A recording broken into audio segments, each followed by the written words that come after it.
जी, अस्सलाम वालेकुम, बिस्मिल्लाह रहमान रहीम। सबसे पहले मैं थोड़ा सा अपना तारुफ दे दूं कि मेरा नाम मोहम्मद सज्जाद है। वाकंड से मेरा ताल्लुक है, लेकिन करंटली मैं एक खानेवाल के करीब एक छोटा सा गांव टाइप जगह है, वहां पर बैठा हूँ। और बाबर साहब के बूट कैंप में शामिल हुआ था, और वहीं से फिर उन्हीं को देखते हुए कुछ चीजें सीखी, और उनको देखते हुए ये सोचा, मुनासिब समझा कि जो थोड़ा बहुत इल्म हासिल कर लिया है वो लोगों के साथ शेयर किया जाए। क्योंकि अभी ग्रुप पे हम लोग मुख्तलिफ लोगों की एक दूसरे की जब हम हेल्प करते हैं, तो एक कुछ चीजें मैंने ऑब्जर्व की कि तकरीबन ज्यादातर लोगों को ये मसला आता है। तो फिर मैंने सोचा कि यार इसके ऊपर एक सेशन कर लिया जाए, और उसकी रिकॉर्डिंग जो है वो भी कर ली जाएगी इंशाल्लाह, बल्कि हो रही है इस वक्त। तो मतलब this is just a knowledge sharing. और एक चीज मैं और क्लियर कर दूं कि मैं कोई बहुत बड़ा एक्सपर्ट नहीं हूं, मैं भी आप लोगों की तरह लर्नर हूं।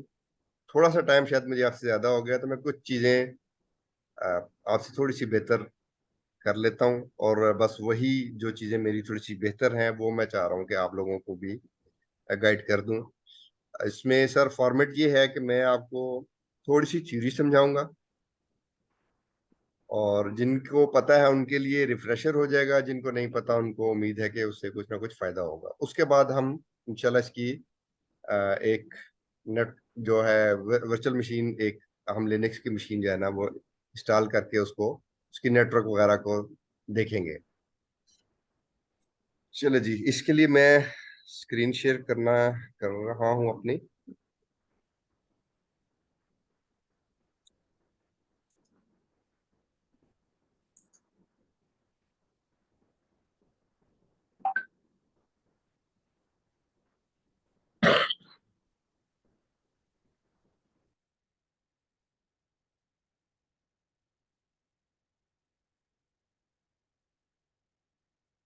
ओके।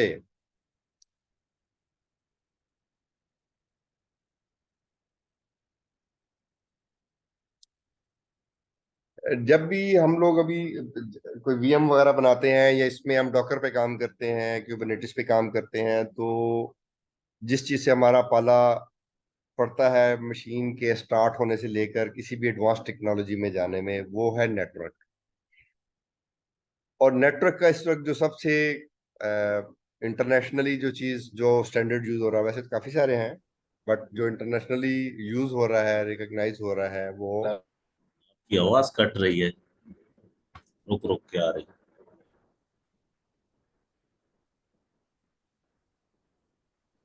ओके। ये हमजा साहब कौन है ये? बस drawing some lines on the screen.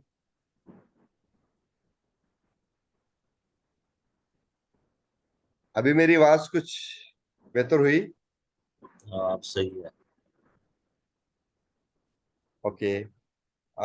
Link internet का तो इस एरिया में, हमारे एरिया में इशू है। तो अब मेरे पास कोई मॉनिटरिंग चीज नहीं है जिसे मैं आइडेंटिफाई कर सकूं कि इस वक्त क्वालिटी कैसी है। तो जैसे ही आप लोगों को मसला आए, आप लोगों ने मुझे इमीडिएटली बताना, ताकि वो फिर हम चीज को रिपीट कर लें। ठीक है। ओके। तो सबसे जो इंटरनेट पे इस टाइम जो प्रोटोकॉल यूज हो रहा है, या नेटवर्किंग के लिए जो चीज यूज हो रही है, वो है that is TCP IP. This is a combination of technology, two stacks, that is one is TCP and other is IP। इसकी बहुत ज्यादा टेक्निकल डिटेल में मैं नहीं जाऊंगा। मैं सिर्फ आपको जो जरूरी चीजें हैं जो आपको पता होनी चाहिए किसी भी एक नेटवर्क को रन करने में, या एक नेटवर्क कनेक्टिविटी इस्टेब्लिश करने में, मैं जस्ट आपको उतना ही बताऊंगा।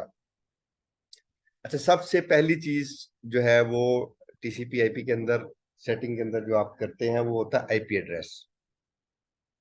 नाम से थोड़ा सा आपको आइडिया हो रहा है कि this is address. Address is like, आपने अगर कोई चीज जैसे खत आप किसी को भेजते हैं, तो उस खत के ऊपर आप एक एड्रेस लिखते हैं, तो वो खत उस रेलिवेंट मतलूबा जगह पे पहुंच जाता है। अगर आप एड्रेस लिखे बगैर भेज देंगे तो वो कहीं नहीं पहुंचेगा मोस्ट लाइकली।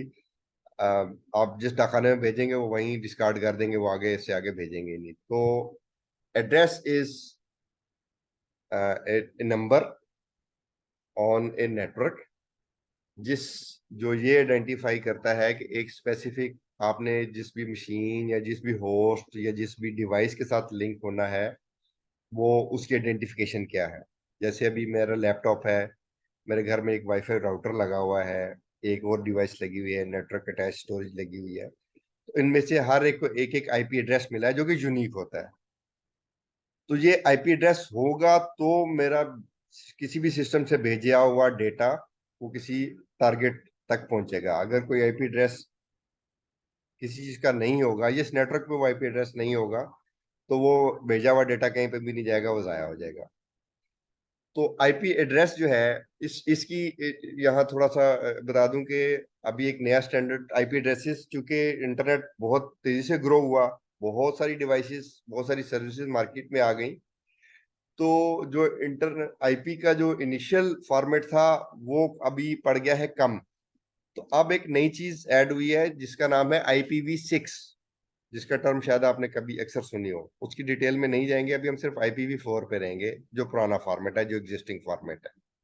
ठीक है, ये क्यों होता है ये अभी आगे एक टेबल है वहां थोड़ा सा इस पे बात कर लेंगे। तो आपकी किसी भी नेटवर्क किसी भी डिवाइस को एक आईपी एड्रेस चाहिए होता है। ठीक है, और उस आईपी एड्रेस टीसीपी आईपी के अंदर किसी भी आईपी एड्रेस के दो पार्ट होते हैं, दो हिस्से होते हैं। एक आपका नेटवर्क एड्रेस और एक आपका उस नेटवर्क के अंदर किसी एक स्पेसिफिक होस्ट या टारगेट का एड्रेस। ठीक है, अभी शायद आपको ये अल्फाज मेरे उतने क्लियरली नहीं समझ आएंगे, जब हम मैं स्क्रीन सामने लेकर आऊंगा जो हम जिस जो वर्चुअल बॉक्स की, तो मोस्ट लाइकली आपको ये चीजें ज्यादा क्लियर हो जाएंगी। बस अभी आप सिर्फ इन चीजों को ये चीजें में रख लेंगे कि ये चार चीजें जो आपको स्क्रीन पे नजर आ रही हैं। आई होप सब लोग मेरी स्क्रीन देख पा रहे हैं। स्क्रीन शेयर हो रही है ना मेरी?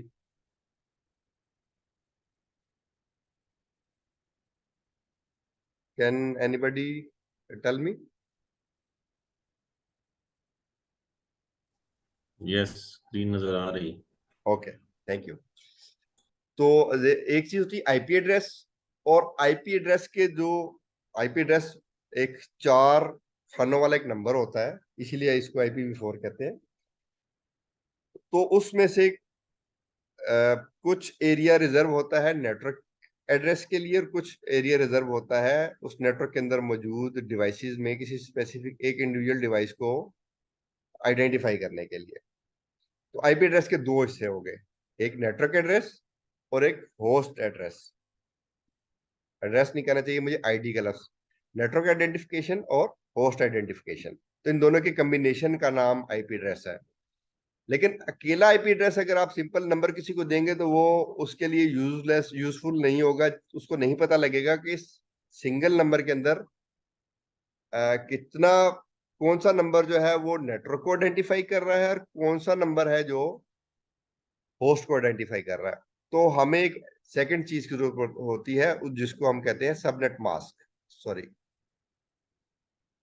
तो आईपी एड्रेस हमेशा सबनेट मास्क के साथ मेंशन करते हैं, तो पता लगता है कि ये जो आईपी गिवन आईपी एड्रेस है इसमें से नेटवर्क का पार्ट कौन सा है और होस्ट का पार्ट कौन सा है। ये कैसे होगा ये भी हम देखेंगे, बट अभी जस्ट अंडरस्टैंडिंग के लिए। उसके बाद जो तीसरी तीसरी सबसे जरूरी चीज, there is some internet issue, वो है गेटवे।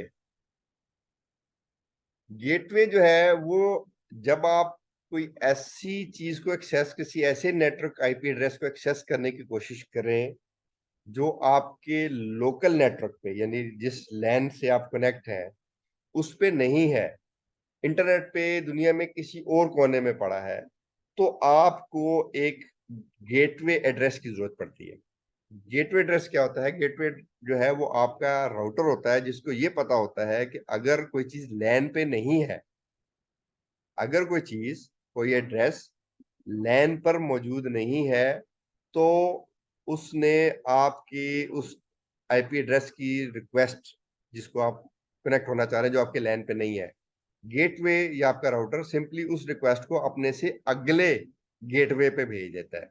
यानी अगले नेटवर्क डिवाइस पे भेज देता है, जो कि आपके लैन से बाहर होती है। जो आपका आईएसपी ने आपको राउटर लगा के दिया है ना, अगर आप लोकली कुछ चीजें एक्सेस कर रहे हैं तो वो आपके राउटर से इधर इधर ही आपस में कनेक्ट हो रही है। But the moment you access let say google.com, yahoo.com, वो चूंकि आपके लैन पे तो मौजूद नहीं है, तो वो आपका कंप्यूटर गेटवे के पास जाएगा। गेटवे यानी आपका राउटर, वो देखेगा, वो पहले वो भी देखेगा कभी आपके लोकल नेटवर्क पे उसको ये चीज अवेलेबल है। जब वो देख लेता है कि नहीं इधर नहीं अवेलेबल, तो वो अपनी दूसरी साइड जो आपकी आईएसपी की साइड है, वो फिर वो रिक्वेस्ट उस तरफ भेज देता है। और उस गेटवे, वो जो दूसरी डिवाइस है जो आपके राउटर की अगली साइड पे लगी है, वो आपके राउटर का गेटवे होती है। इससे जो आगे उस राउटर के पास जाते हैं, उसको भी वो अपने नेटवर्क पे देखता है, उसको वो चीज नहीं मिलती, वो फिर उससे अपने अगले नेक्स्ट गेटवे भेजता है, और वो अपने से अगले गेटवे पे भेजता है। और इस तरह मुख्तलिफ गेटवे से होता होता आप फाइनली टारगेट होस्ट तक पहुंच जाते हैं, अगर कोई वैलिड एड्रेस है। अगर कोई इनवैलिड एड्रेस है तो आपको होस्ट नॉट फाउंड या टाइम आउट टाइप के जाना, वो एरर या मैसेज आ जाता है। ठीक है। चौथी चीज जो है जो इंपॉर्टेंट है वो है डीएनएस, डीएनएस आईपी। अच्छा, डीएनएस क्या है, क्यों है? अभी इंसानों का, अभी चूंकि कंप्यूटर जो है वो आपस में आइडेंटिफिकेशन है वो नंबरों में होती है। जितने भी ये आईपी एड्रेस है सारे नंबर होते हैं। तो इंसानी यादाश्त के लिए एक मसला ये था कि वो हर बंदे की कैपेबिलिटी इतनी नहीं होती कि वो ये याद रखे कि जी अगर कोई स्पेसिफिक किसी भी सर्विस तक मैंने पहुंचना है तो उसका आईपी एड्रेस क्या है। या अभी आप अपने देख लेना, आप अपनी फैमिली के जितने भी 40-50 अपने फैमिली के फ्रेंड, क्या सबके फोन नंबर आपको सबको जबान आपको सबके सारे फोन नंबर जबानी याद हैं? मेरा नहीं ख्याल। ह्यूमन लिमिटेशन है ना। स्पेशल केसेस होंगे, शायद कुछ लोग होंगे जिनको इनकी याददाश्त इतनी अच्छी है कि उनको सबके सब नंबर याद हो, लेकिन ऑन एवरेज एक इंसान की याददाश्त इतनी अच्छी नहीं होती। तो इस चीज के इलाज के लिए एक डीएनएस नाम का एक चीज निकाली गई, जिसमें आपके आईपी एड्रेसेस को ह्यूमन रीडेबल नाम दिए गए। जिस तरह yahoo.com को याद रखना आसान है, google.com को याद रखना आसान है, या cisco.com या facebook.com या एनी एनी और डोमेन .net.org, ये याद रखनी आसान है। तो डीएनएस जो है वो एक नया एक इंटरनेशनली एक सिस्टम बनाया गया जिसमें आईपी एड्रेसेस और उनके गेट्स ह्यूमन रीडेबल नेम वो रखे गए। तो अब आपको याद रखना होता है जी, मिसाल के तौर पे google.com। अब आप google.com लिख के अपने ब्राउजर या जहां पर भी एंटर करते हैं, तो वो सबसे पहले जाता है डीएनएस के पास, उससे पूछता है भाई जी google.com का आईपी एड्रेस क्या है।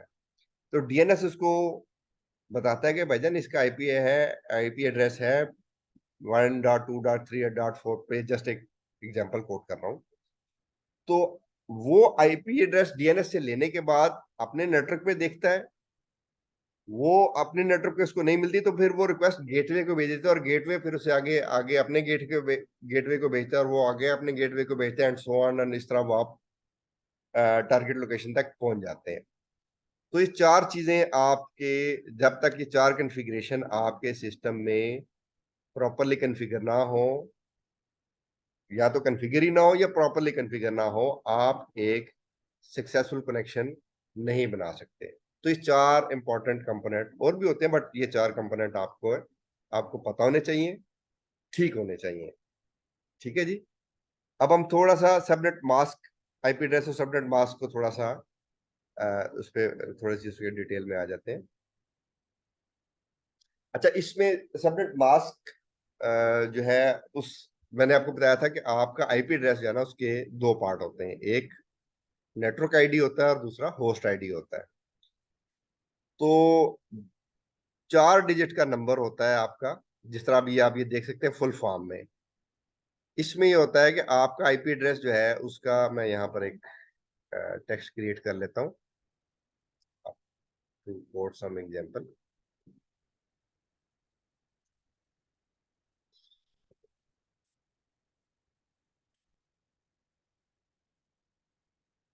लेट्स से हमारे पास एक एग्जांपल है ये। ठीक है। एक एग्जांपल हम और लिख लेते हैं अपने पास, जो कि अक्सर हम लोग, जिससे हमारा वास्ता पड़ता रहता है।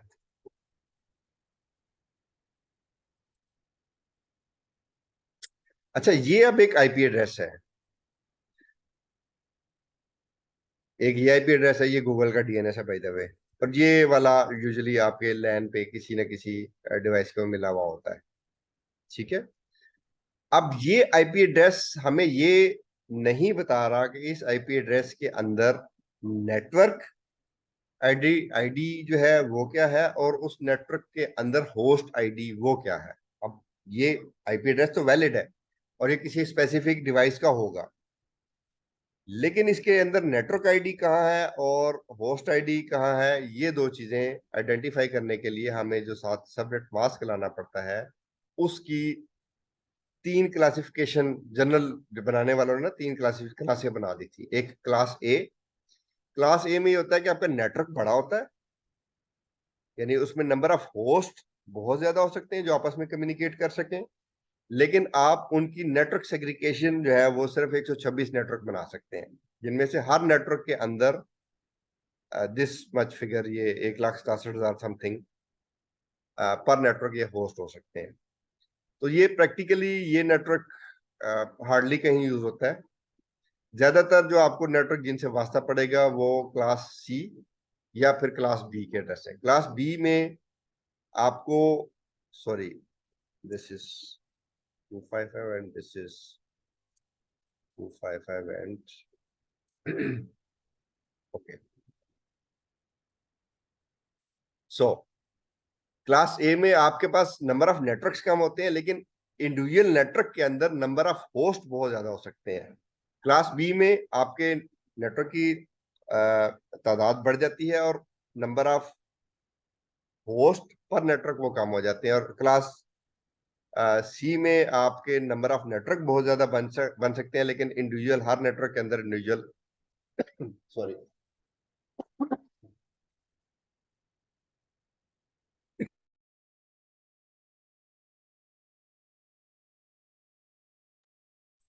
सॉरी क्लास सी में आप इंडिविजुअल नेटवर्क के सॉरी नेटवर्क के अंदर नंबर ऑफ जो डिवाइसेस हैं, इंडिविजुअल डिवाइसेस, वो ये 254 होते हैं। तो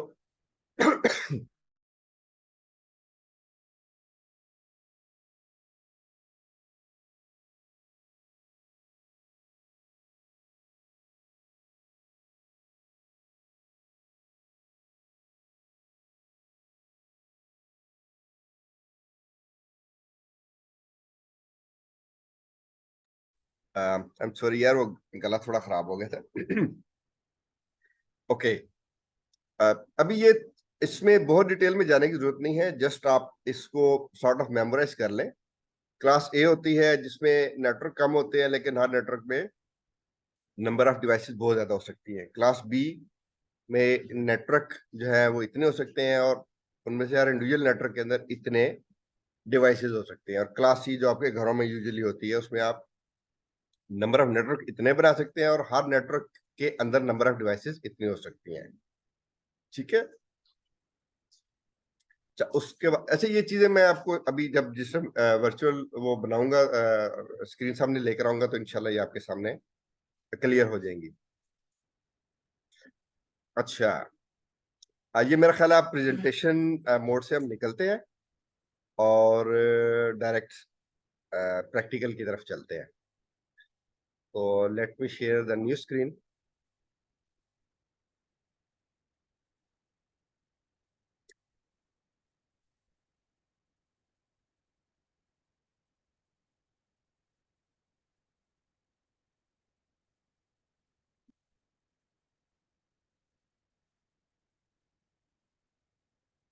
ओके, आप लोग वर्चुअल बॉक्स स्क्रीन देख पा रहे हैं इस वक्त?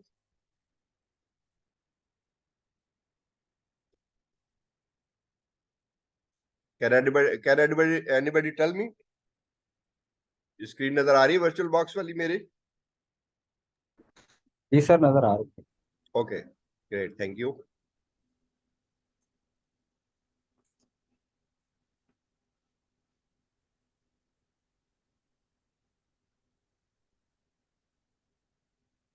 ओके, यहाँ आप थोड़ा सा मैं आप लोगों के नेटवर्किंग की ब्रीफिंग देता हूँ।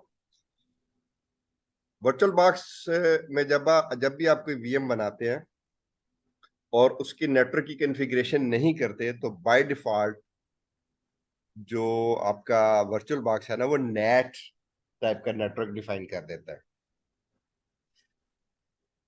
अच्छा, थोड़ा सा मैं आपको नेट और ब्रिज का हल्का सा आइडिया देना चाहूंगा, क्योंकि हम इसको पहले सेटिंग्स खोल लेते हैं। लाइक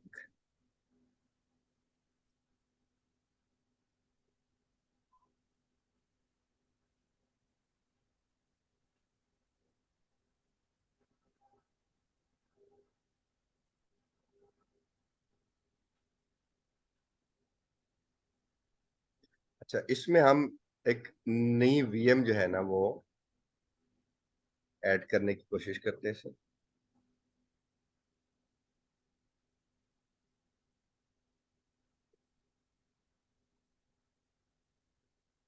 हम युबंतु की मशीन बनाएंगे, एक युबंतु 22 की। मैं इस वक्त यही नाम रख रहा हूँ, और ISO इमेज मैंने अपने पास एक कॉपी करके रख लिया है।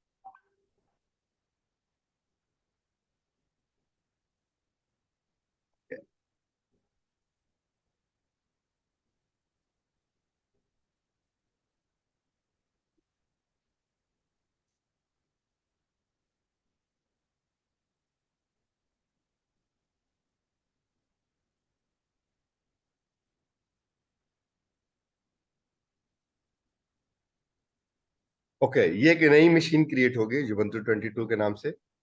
अच्छा, अब हम इसकी स्टार्ट करने से पहले इसकी सेटिंग्स में जाएंगे। अभी देखिए, मैंने इसमें नेटवर्क की कोई सेटिंग नहीं की थी, उसने जो भी किया उसने डिफॉल्ट पे उठा लिया। ओके, लेट्स सी इसने क्या सेटिंग की है। अच्छा, इसमें ये हमें 4 नेटवर्क अडाप्टर की ऑप्शन देता है वर्चुअल बॉक्स डिफॉल्ट में। ठीक है, जिनमें से अडाप्टर 1 बाय डिफॉल्ट इनेबल्ड होता है, और बाय डिफॉल्ट वो NAT नेट पर सेट होता है। अडाप्टर 2, 3 और 4 आपके इनेबल नहीं होते। अच्छा, यहाँ हम अब थोड़ा सा देखते हैं कि ये अटैच टू में वो हमें क्या क्या ऑप्शंस दे रहा है।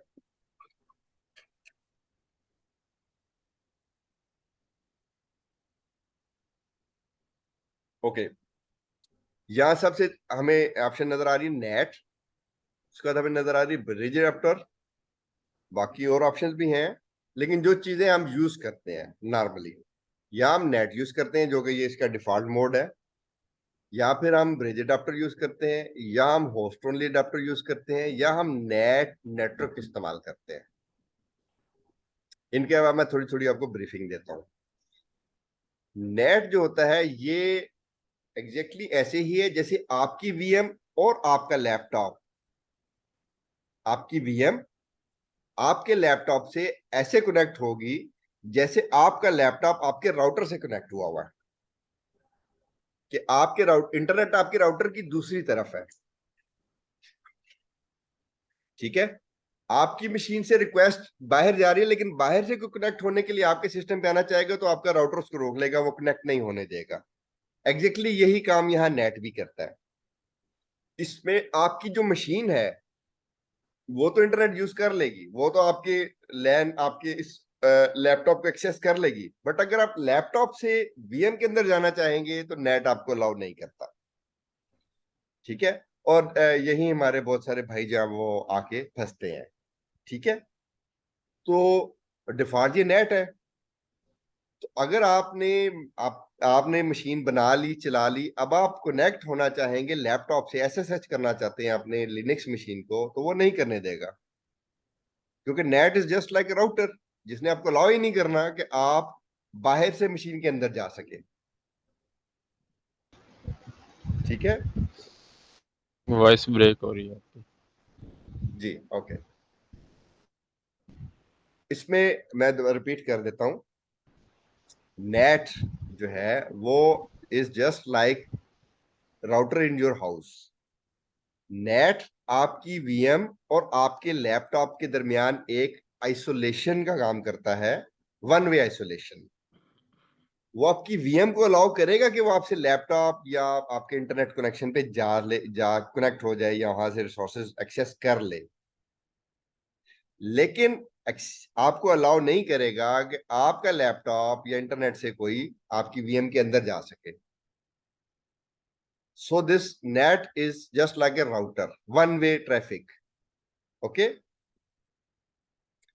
अब आपने चूंकि काम करना है, तो अब आप बाय डिफॉल्ट तो बाउंड है कि अगर नेट है तो आप तो वीएम की वो स्क्रीन खोलेंगे, उसके अंदर से बैठ के काम करना है। तो फिर आप एसएसएच अपना इसकी रिमोट टर्मिनल या ये प्रैक्टिस आप कैसे कर सकेंगे? इसका क्या फायदा कि आपने एक मशीन की पहले स्क्रीन खोली और फिर स्क्रीन खोल के फिर उसके अंदर टर्मिनल में गए? मजा तो ना आया ना। फायदा तो तब है कि आप उसको रिमोटली एसएसएच के जरिए कनेक्ट होके उसको कमांड दे सकें। और देयर आर टाइम्स, आपको भी ये मसाइल आ रहे होंगे, हमें भी आते हैं, कि आपने कोई स्क्रिप्ट है या कोई कमांड्स हैं जो आपने इंटरनेट से कॉपी करके एग्जीक्यूट करनी है, तो आपकी वीएम आपको अलाउ ही नहीं करती कि आप अपने होस्ट मशीन से कोई स्क्रिप्ट या कोई डेट या टेक्स्ट जो है वो सिंपली कॉपी करें और उसके अंदर ले जाके टर्मिनल पे पेस्ट करें। तो ये चीज पॉसिबल नहीं है, उसके लिए स्पेशल सेटिंग्स करनी पड़ती हैं, लेकिन वो बाय सेल्फ एक बहुत बड़ा प्रोजेक्ट है। तो फिर आपके पास ऑप्शन क्या बचती है? आपके पास ऑप्शन ये बचती है कि आप अपनी वीएम को किसी तरीके से बाहर से एक्सेसिबल बनाएं। उसको एक्सेसिबल बनाने के वर्चुअल बॉक्स आपको दो तरीके देता है। One is bridge network, the other is host only adapter. मैं रिपीट कर रहा हूं, अगर आपने लैपटॉप से, अपने होस्ट से, अपने डेस्कटॉप से या लैपटॉप से अपनी वीएम के अंदर जाना है, उसको एक्सेस करना है, तो आपके पास वर्चुअल बॉक्स आपको दो ऑप्शन देता है, ब्रिज अडेप्टर और होस्ट ओनली अडेप्टर। फर्क क्या है दोनों में? ब्रिज अडेप्टर जो है ये आपकी, अच्छा, यहां जब मैं ब्रिज अडेप्टर ऑन करता हूं तो यहाँ नीचे एक ड्रॉप डाउन मेरे सामने एक आ जाता है, जिसमें वो मुझे अलाउ कर रहा है कि मैं इसको किसी स्पेसिफिक नेटवर्क कार्ड के साथ लिंक कर दूं। ठीक है, तो चूंकि मेरा इस वक्त इंटरनेट मेरे इस वायरलेस के ऊपर चल रहा है, तो मैं इसको इसका लिंक कर दूंगा, तो ये मेरी मशीन तो इसको कनेक्ट एक्सेस कर लेगी कर लेगी। मेरी मशीन या मेरा ये होस्ट जो है ये वीएम को एक्सेस कर लेगा, लेकिन आपकी जो वीएम है वो मेरे इस नेटवर्क कार्ड के थ्रू इसको यूज करते हुए इंटरनेट भी एक्सेस कर लेगी। This is bridge adapter, this is the benefit of bridge adapter.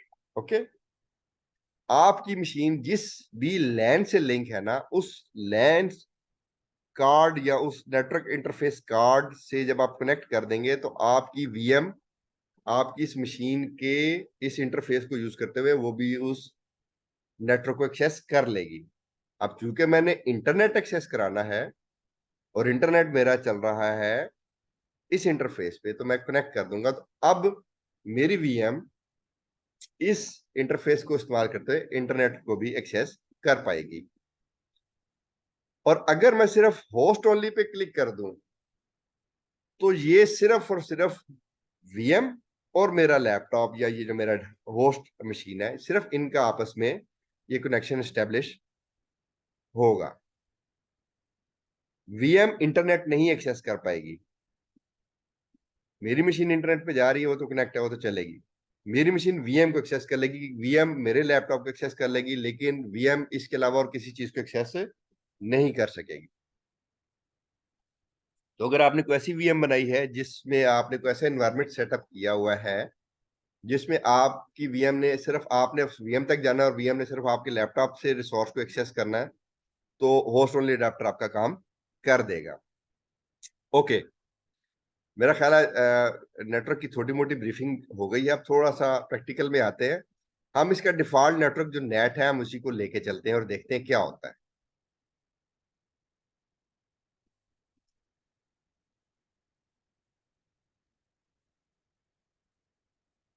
Chat में लोगों के मैसेजेस आए हुए हैं।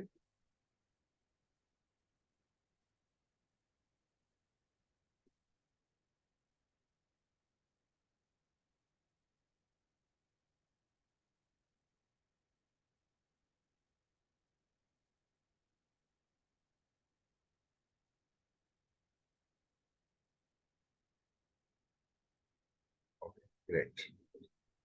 अच्छा, अभी आप लोगों को स्क्रीन पे क्या नजर आ रहा है इस वक्त? Somebody tell me please. Sir आपका वर्चुअल बॉक्स की स्क्रीन नजर आ रही है। वर्चुअल बॉक्स की स्क्रीन नजर आ रही है और उसके जो मॉनिटर छोटा बना हुआ वो नजर नहीं आ रहा, वो साइड पे है। ओके, चलिए। अच्छा, ये जो मेरा वर्चुअल बॉक्स की नई स्क्रीन ओपन आई है, आई गेस ये आपको नजर नहीं आ रही होगी। नहीं, जी ठीक है, सर। मैं रीशेयर करता हूँ इसको।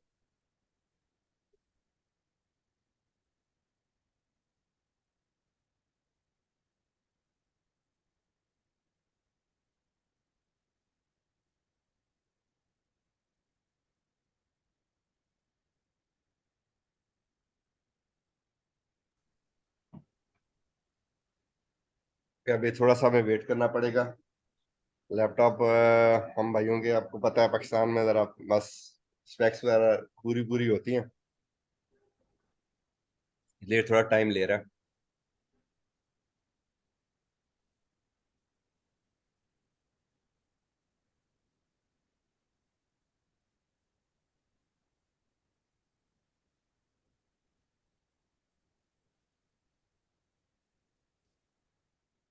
ओके, अभी आपको सिंपल बॉक्स नजर आ रहा है, बस ये Ubuntu 22 रनिंग वाला। जी वही नजर आ रहा है, लेकिन हाँ अभी स्क्रीन आ गई। Okay, great. इसको अगर मैं जूम करूं तो क्या होगा? थिंग होगा हैपन। वो करते इसका अगर एक्सपेंड करें और व्यू में जाके, व्यू। ओके तो गायब भी हो गया। ओके, ये रेशियो सेट की करने की ट्राई की थी, बट वो शेयरिंग ही खत्म हो गई। सो इसी से गुजारा करने की कोशिश करते हैं। ओके, इसमें हम इंस्टॉल उबंटू पे जाएंगे। अच्छा, उबंटू इंस्टॉलेशन पे हमारे किसी जो इतने भी पार्टिसिपेंट्स हैं, किसी किस्म का किसी को कोई इशू तो नहीं आता? अगर है तो वो लगे हाथ हम उसको भी इसमें कवर करने की कोशिश करते हैं।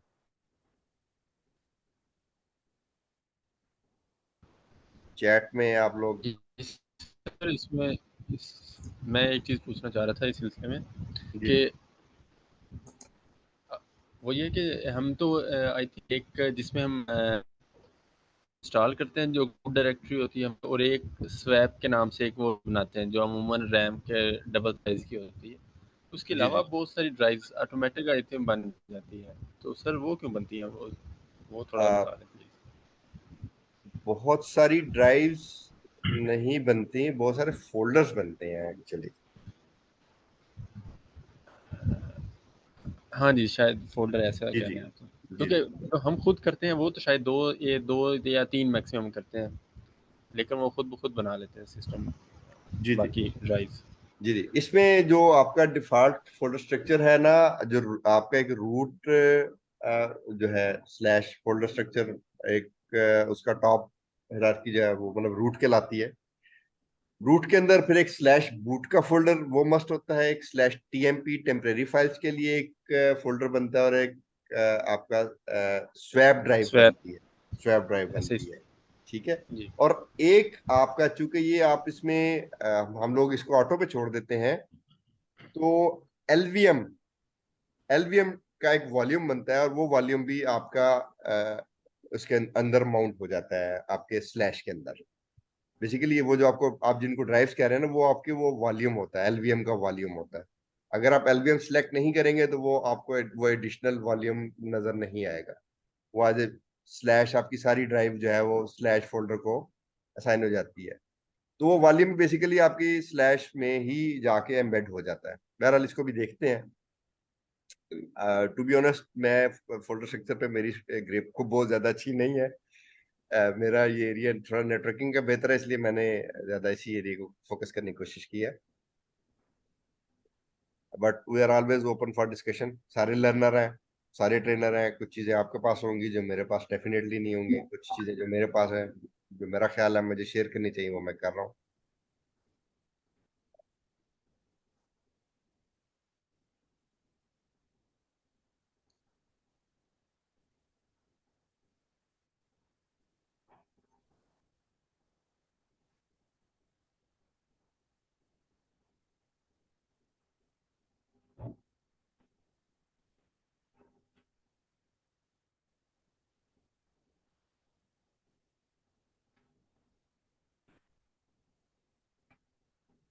ओके, अभी नेटवर्क की जो मैंने थोड़ी बहुत जितनी देर ये इंस्टॉलेशन का थोड़ा सा प्रोसेस स्लो लग रहा है, तो नेटवर्क के ऊपर जो मैंने जो मोटी मोटी चीजें बताई हैं उन पे कोई छोटे मोटे सवाल अगर आपके हैं तो वो कर ले।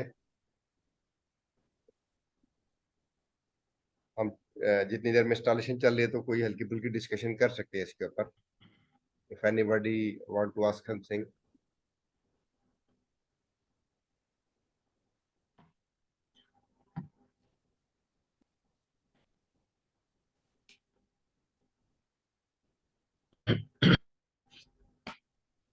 और अगर आपको लगता है कि आपका सवाल, कुछ लोग इस डर से भी सवाल नहीं करते कि यार ये मेरा सवाल सुन के जो है वो मेरा मजाक ना उड़ाया जाए, तो रेस्ट अश्योर्ड के कोई भी सवाल मुझे वो नहीं लगता, मजे का खेज नहीं लगता, क्योंकि हर बंदे की अंडरस्टैंडिंग का लेवल डिफरेंट होता है, वो उसके हिसाब से पूछता है। तो अगर आपको कोई चीज़ ऐसी है जो आपको लगता है कि आप पूछेंगे तो वो आपको शर्मिंदगी ना उठानी पड़े, तो ऐसी कोई बात ज़हन में ना लाए, आप कंफर्टेबली पूछें।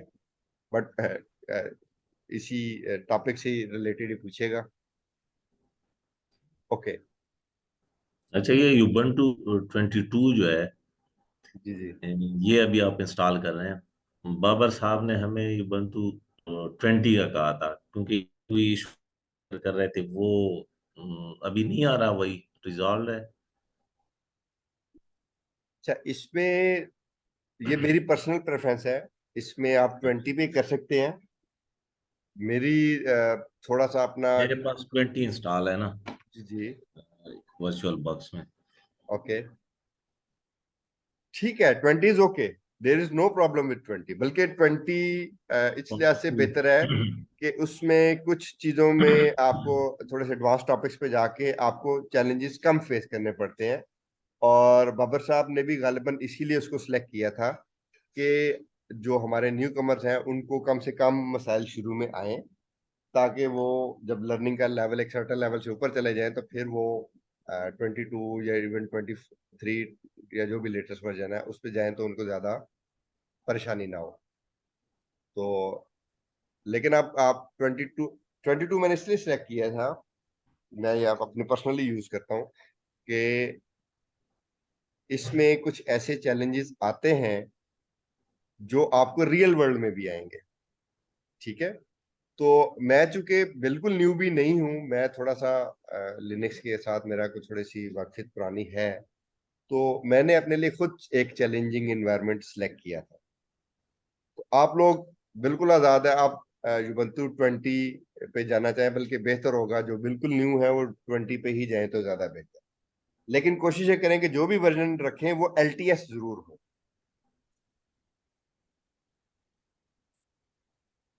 ओके जी, अभी हम डिस्क मैनेजमेंट के अंदर ज्यादा नहीं जाएंगे, बट मैंने ये अभी ये ना भी किया हो तो ये इसने ये LVM वगैरह जो है ये इंटरनली खुद ही कर लेता है। अभी आप देखें, मैंने डिस्क कैपेसिटी जो है वो 25 GB रखी है। अभी आप जब इंस्टॉलेशन के बाद देखिएगा ये इसमें से ऑटोमेटिकली कुछ स्पेस खुद ही किसी साइड पे हाइड कर देता है ये, वो इसका एक और फीचर है, but that is not today's topic. Okay,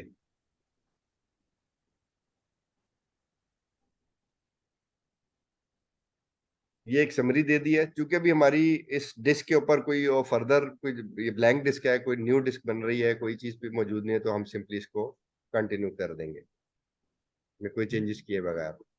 but अगर आप रीइंस्टॉलेशन कर रहे हैं और आपने डेटा सेव करना है, तो फिर आपको काफी ज्यादा डिटेल में जाना पड़ेगा, समझना पड़ेगा।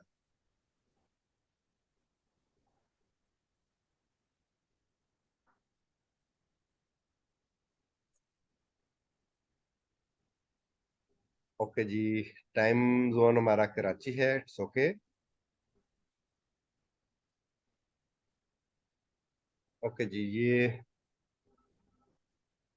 नाम पूछ रहा है, ये आपका डिस्प्ले नेम होगा और कंप्यूटर नेम,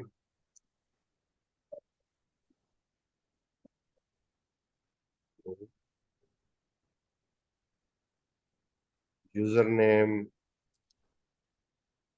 और पासवर्ड मैं आपको नहीं बताऊंगा। वैसे बता भी दूं तो आई डोंट थिंक सो कि आप इसका कुछ कर लेंगे।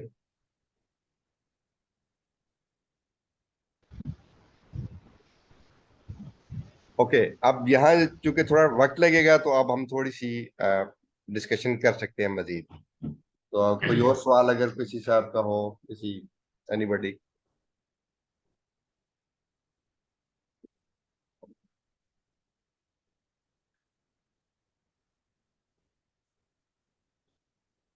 लेटेस्ट अभी यही चल रहा है 22। LTS में मेरा ख्याल है 22 ही है, लेकिन इससे आई गेस 23 डेस्कटॉप वर्जन में, तो 23 मैंने देखा है, और उससे शायद कोई अगला वर्जन भी नजर से गुजरा था कि वो या आ रहा था, या आई डोंट नो रिलीज हो चुका है, यानी 24 I guess was about to release some days back.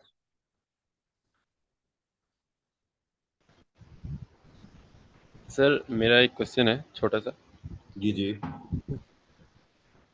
वो ये कि हम अपने सिस्टम पे तो यूबंटू इंस्टॉल करते हैं, जो हम आप डिस्कस कर रहे थे 22.04 LTS या 20 वाला। तो हम सर्वर पे भी यही यूबंटू इंस्टॉल करते हैं, या सर्वर के लिए अलहदा कोई फ्लेवर है इसका यूबंटू का, और डेस्कटॉप के लिए हमारे लिए अलहदा है, क्लाइंट के लिए? इसमें टेक्निकली नेचर में कोई फर्क नहीं होता। वैसे युबंतु ने आपकी आसानी के लिए युबंतु सर्वर के नाम से एक अलग आईसो इमेज निकाल दिया है, जिसमें बहुत सारे डेस्कटॉप, बहुत सारे तो नहीं, कुछ डेस्कटॉप के कंपोनेंट बाय डिफॉल्ट इंस्टॉल नहीं होते। ठीक है, उसमें सिर्फ वही कंपोनेंट जो जी आपको सर। सर्वर साइड पे चाहिए होते हैं, वो ज्यादातर उन्होंने वो किए होते हैं। और वो कन्फिग, वो उसकी आईसो का जो सेटअप का फॉर्मेट है, वो भी उन्होंने ऐसा बनाया होता है कि वो सर्वर कंपोनेंट और ग्राफिकल इंटरफेस के बगैर वाला आपका जो है ना, वो इंस्टॉलर और वो सारी चीजें इंस्टॉल होती हैं, और आपका वो सर्वर के कंपोनेंट इंस्टॉल हो जाते हैं। लेकिन आपका डेस्कटॉप वर्जन में भी वो सारी पावर्स और वो सारी फाइल्स और वो सारी लाइब्रेरीज मौजूद हैं और इंस्टॉल हो सकती हैं, जो आपके सर्वर वर्जन में होती हैं। एंड ऑन द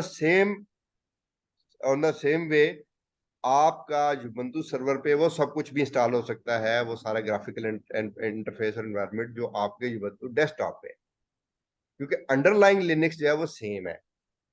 ये सर्टेन पैकेजेस होते हैं जो जब आपके इंस्टॉल होंगे तो वो डेस्कटॉप वर्जन में कन्वर्ट हो जाएगा, वो आप उनको नहीं निकालेंगे तो वो आपका सर्वर वर्जन में कन्वर्ट हो जाएगा। तो नेचर इनमें कोई फर्क नहीं है।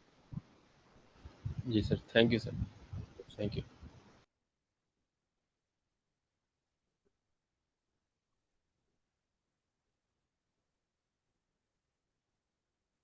उसमें ग्राफिकल इंटरफेस बाय डिफॉल्ट नहीं आती है आपकी सर्वर वर्जन में, बट आप वो इंस्टॉल करना चाहे तो कर सकते हैं।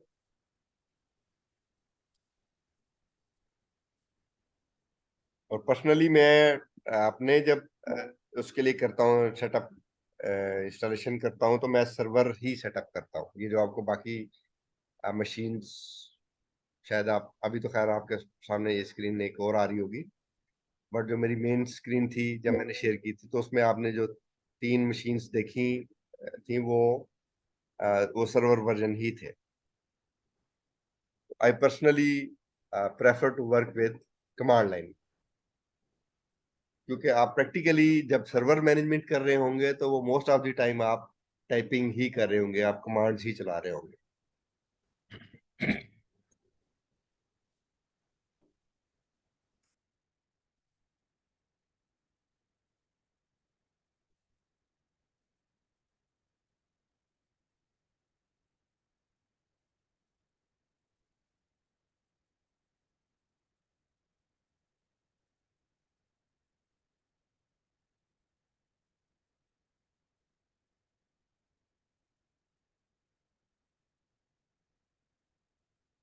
अच्छा, आप में से कितने बंदे हैं जिनको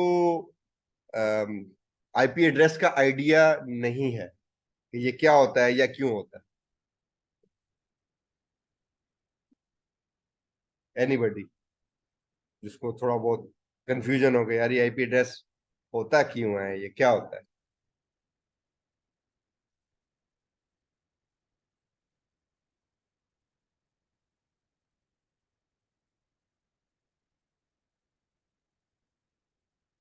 ओके, चले मैं सवाल आप लोगों से एक सवाल करता हूं। क्या आप में से कोई बंदा ऐसा है जिसको ये पता ना हो कि अगर हम डिफॉल्ट गेटवे ना दे तो क्या मसला आता है?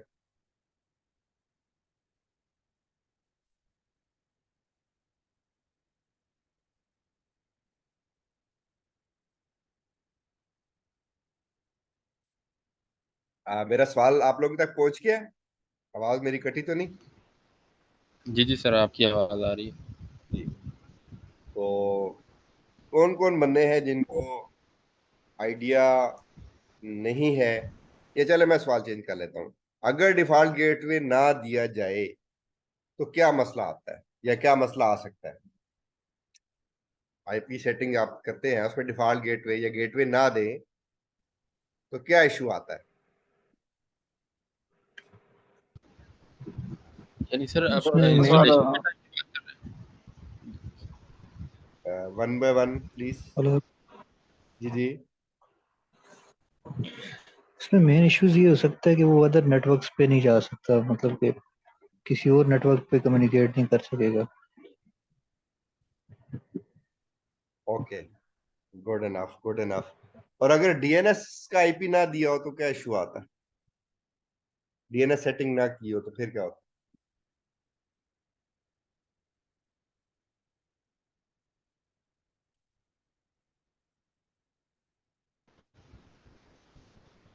फिर आई थिंक सर आईपी एड्रेस से ही हमें कम्युनिकेट करना पड़ेगा, कोई डोमेन नेम वगैरह उसके ज़रिए हम सर्च वगैरह नहीं कर सकेंगे शायद। है?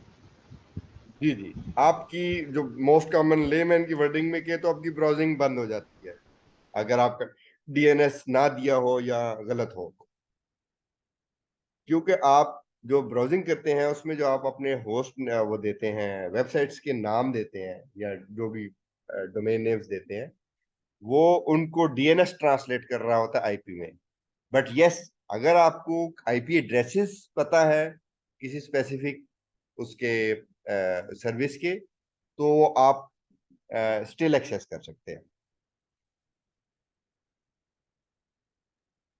सर ये डिफॉल्ट गेटवे और डीएनएस को थोड़ा सा ध्यान रखें।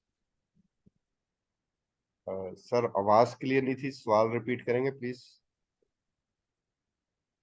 डिफॉल्ट गेटवे आप अच्छा और इसका थोड़ा सा एक्सप्लेन कर देते हैं क्या चीज़ है तो जी सर, मैं भी यही सवाल करने वाला था कि जो हमारा जो हम आईपी एड्रेस लेते हैं आईएसपी से, और उससे आगे हम नेटवर्क बनाते हैं, डिफरेंट डिवाइसेस कनेक्ट करते हैं, हमारे लैपटॉप और मोबाइल वगैरह कनेक्ट करते हैं, तो प्लीज़ ये छोटा सा जो नेटवर्क बनता है तो इसको थोड़ा सा एलेबोरेट कर दें काइंडली। ओके। अच्छा, ये जो टर्म राउटर है, ये मैं आपको थोड़ा सा एक्सप्लेन करने की कोशिश करता हूँ। राउटर जो होता है ये एक ऐसा कंप्यूटर होता है जो दो डिफरेंट नेटवर्क टाइप्स को आपस में कम्युनिकेट कराता है। मैं लफ्ज थोड़े से गलत, आई नो के गलत इस्तेमाल कर रहा हूँ, लेकिन मैं अंडरस्टैंडिंग बिल्ड करने के लिए ये लफ्ज इस्तेमाल कर रहा हूँ।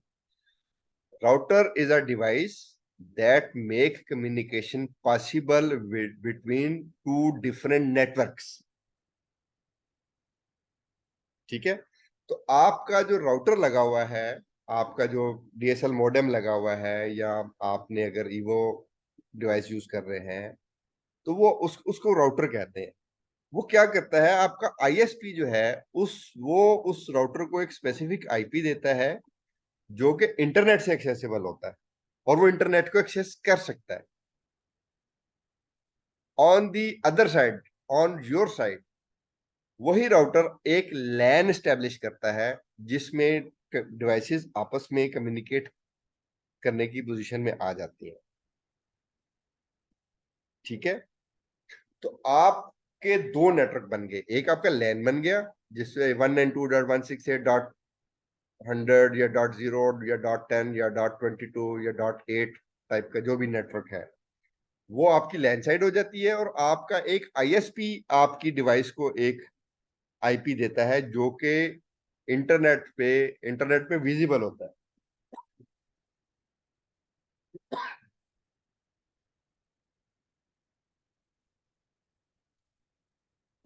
सॉरी। तो ये जो आप इंटरनेट से कनेक्ट होते हैं, वो इसलिए कनेक्ट होते हैं कि आपके जो नेटवर्क का राउटर है ना, उसको एक ऐसा IP मिला हुआ है जो इंटरनेट को विजिबल है, जो इंटरनेट से कम्युनिकेट कर सकता है। लेकिन उसी इंटरनेट से आपको आइसोलेट रखने के लिए आपका राउटर आपको एक ऐसे नेटवर्क में डाल देता है जो डायरेक्ट इंटरनेट से कम्युनिकेट नहीं कर सकता।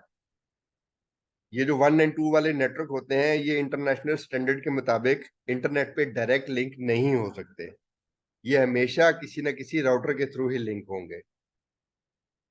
ठीक है, तो सवाल मैं मिस कर गया हूं, आप जरा सवाल रिपीट करेंगे अपना।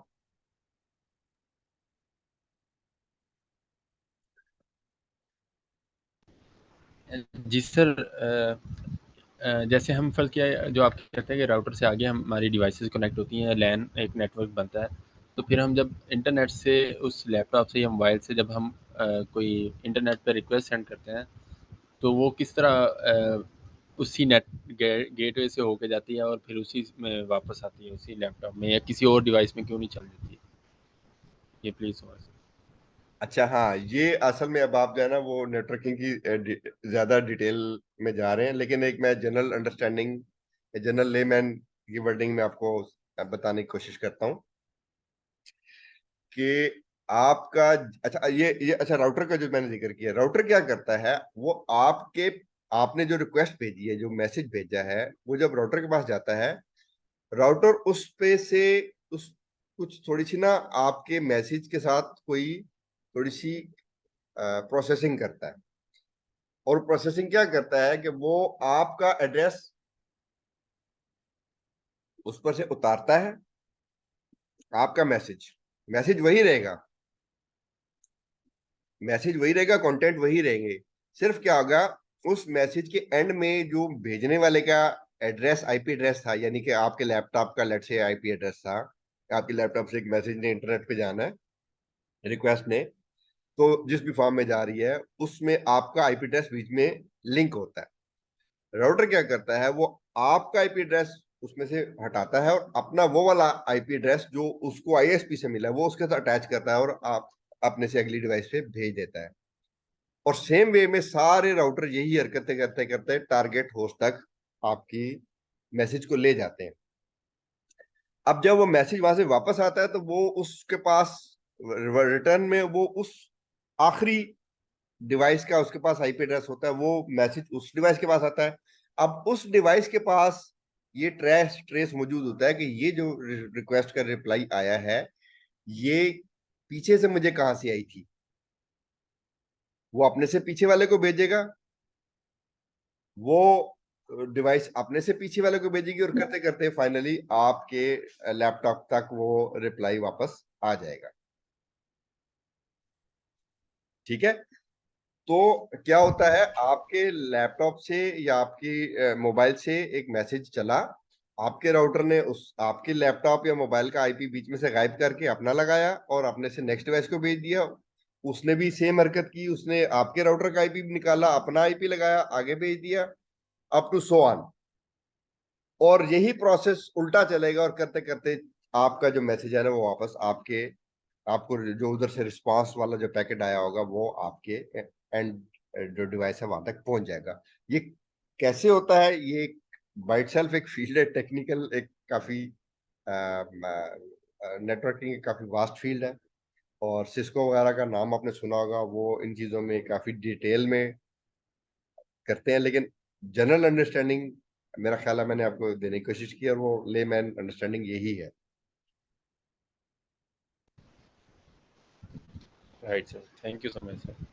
अच्छा सर, साथ ही मेरे ज़हन में एक और चीज़ आई कि एक और ये पोर्ट वगैरह भी होती है नेटवर्क के साथ, हम किसी दूसरे सिस्टम के साथ कनेक्ट करते हैं, कहते हैं कि जिस तरह डिफ़ॉल्ट पोर्ट 80 होता है या और भी पोर्ट्स होती हैं, तो ये पोर्ट्स वाला कॉन्सेप्ट प्लीज़ थोड़ा सा ये भी अगर आप बता दें। ओके, अच्छा।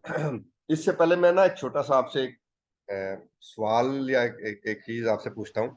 देखिए, आप घर में 4-5 लोग अफराद तो होंगे ऑन एवरेज, ठीक है? एक घर में होते ही हैं, माँ बाप, बहन भाई, मतलब ये चले लेट से आप एक हॉस्टल में रह रहे हैं, किसी यूनिवर्सिटी या कॉलेज के हॉस्टल में रह रहे हैं, जिसमें बाज़ औक़ात एक किसी इंडिविजुअल कमरे में 2 बंदे 3 बंदे भी रह रहे होते हैं। बाहर से खत आया है जिसपे लिखा है room number 12, recipient room number 12। अब वो एड्रेस तो लिखा हुआ है, अब वो क्या होगा, room number 12, hostel number ABC, city फलाना फलाना फलाना। अब क्या हुआ, वो लेटर कहीं से चला, चलता चलता वो उस हॉस्टल में पहुंच गया, उस हॉस्टल के रूम नंबर 12 में भी पहुंच गया। अच्छा, अब रूम नंबर 12 में 3 बंदे बैठे हुए हैं, अब उस पे एड्रेस पे लिखा हुआ है भाईजान ये तो रूम 12 का है। अब वो 3 बंदे हैं, तो भाई कैसे पता लगेगा ये किसका है?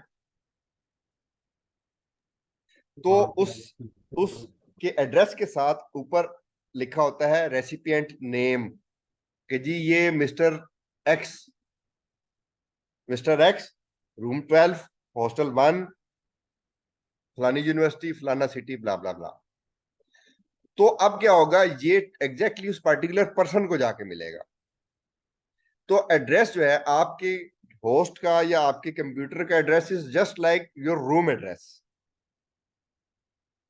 आपकी मेरे लैपटॉप का आईपी एड्रेस जो है वो आपके नेटवर्क को ये तो बता रहा है कि भाई जी मेरे पास कोई चीज भेजनी है तो ये आईपी एड्रेस है। अब वहां से कोई चीज मेरे कंप्यूटर तक आ गया, मेरे कंप्यूटर में तो 40 चीजें खुली हुई है, फेसबुक भी चल रही है भाई, मेरे पे व्हाट्सएप भी चल रहा है, ब्राउजर में भी कई साइटें खुली हैं, बैक एंड पे मैंने और भी सॉफ्टवेयर चलाए हुए हैं। तो अब वो जो पैकेट मेरे आईपी एड्रेस तक आ गया है, वो आगे से किसी स्पेसिफिक इंडिविजुअल प्रोग्राम तक कैसे पहुंचेगा, ये चीज डिफाइन करती है port. Port is a number that binds a process on your host machine।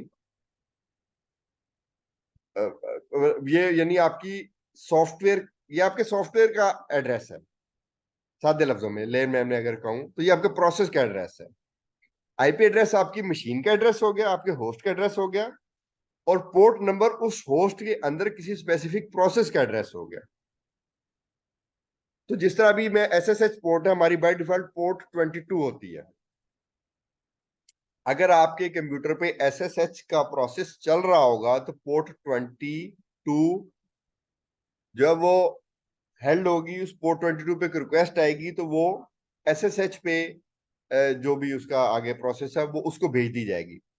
अगर किसी वजह से आपका SSH सर्वर नहीं चल रहा और पोर्ट 22 ओपन पड़ी है, तो जो भी रिक्वेस्ट आएगी वो कहीं नहीं जाएगी, वो आपके आईपी एड्रेस तक आएगी और वहां से वापस हो जाएगी कि जी प्रोसेस नॉट रिस्पॉन्डिंग या कनेक्शन रिफ्यूज्ड या कनेक्शन टाइम आउट, इस तरह का कोई मैसेज आ जाएगा। टाइम आउट तो खैर आईपी एड्रेस पे आता है। सॉरी, जी जी सर, सर टाइम आउट का भी एरर आता है इसमें, वो पोर्ट की वजह से आई थिंक। आज ही मैं बाय चांस इसी पे काम कर रहा था, वो पोर्ट का ही इशू था, पोर्ट वो अलाउ नहीं कर रहा था, तो इस वजह से वो टाइम आउट का एरर आ रहा था। Okay okay. तो अभी ये आइडिया हो गया ना कि पोर्ट जो है वो आपका एक नंबर है जो किसी भी अंडरलाइंग प्रोसेस के साथ बाइंड हो जाता है। तो वो जो भी उस पोर्ट पे आएगा वो उस प्रोसेस को फॉरवर्ड हो जाएगा मैसेज। ठीक है। देयर इज जी, possibility. Thank you so much sir, thank हाँ, इसमें मैं अब आपको एक चीज और भी बता दूं कि ये चीज सिक्योरिटी के लिए और बाज़ औक़ात चक्कर देने के लिए इस्तेमाल होती है कि आप पोर्ट 22 पे कोई और प्रोसेस चला देते हैं। इट इज पॉसिबल कि मैंने लेट से पोर्ट 22 पे मैंने वेब सर्वर चला दिया। अब वो एसएसएच की रिक्वेस्ट भेजेगा, वो कहेगा यार 22 पे रिक्वेस्ट तो पोर्ट पे 22 पे कोई प्रोसेस तो है, लेकिन वो मेरी बात नहीं समझ रहा, मतलब मैं जो उसको कह रहा हूँ आगे से वो मतलूबा जवाब नहीं दे रहा।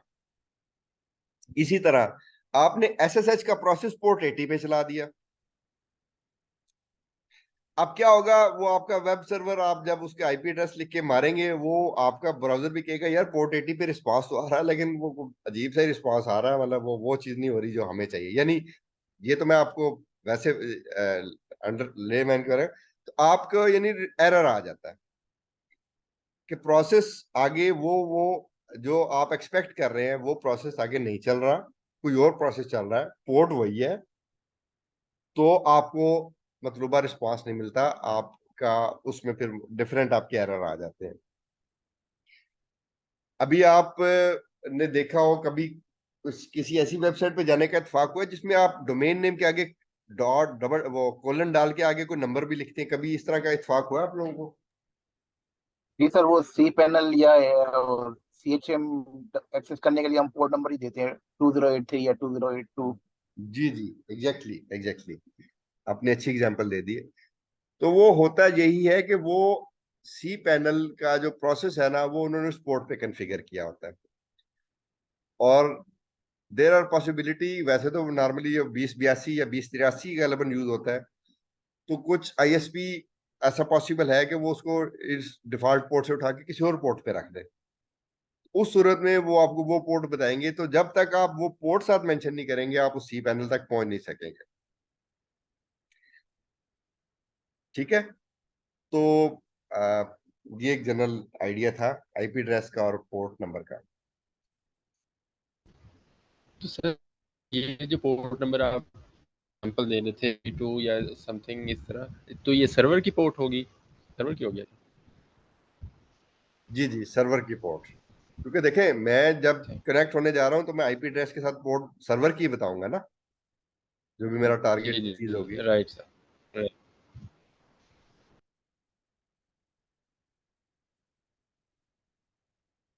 ओके जी, ये पैकेजेस ने टाइम जरूरत से ज्यादा ले लिया। लेट्स सी कि अगर ये स्किप करके आगे जाने देता है। मोहम्मद सैफी के हमारे लोग के लिए हाँ।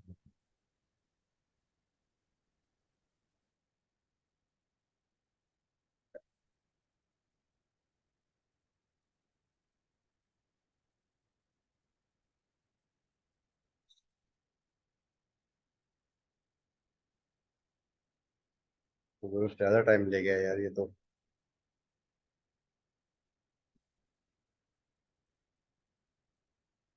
पहले इसको स्किप कर देना चाहिए।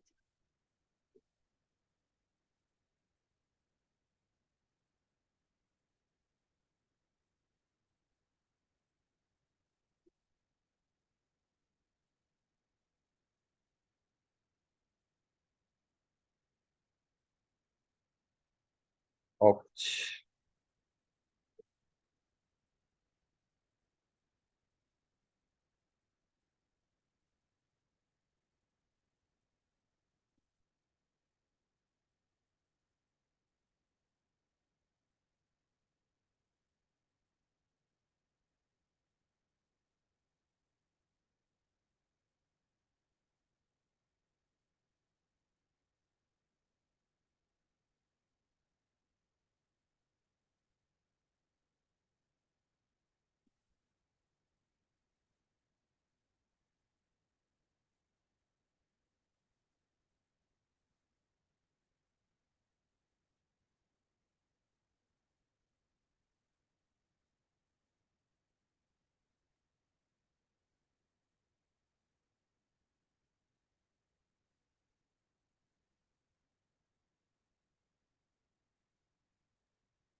स्क्रीन विजिबल है ना? जी जी सर।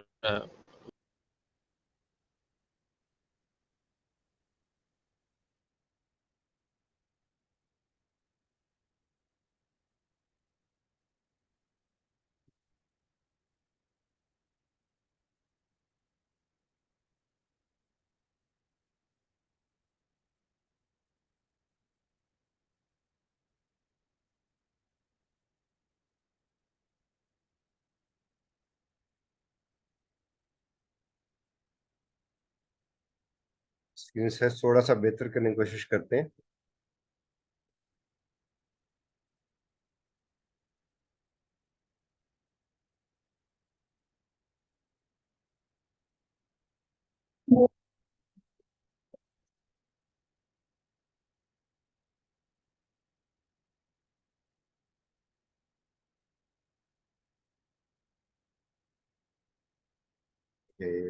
अभी कुछ सूरत हाल बेहतर महसूस हो रही है।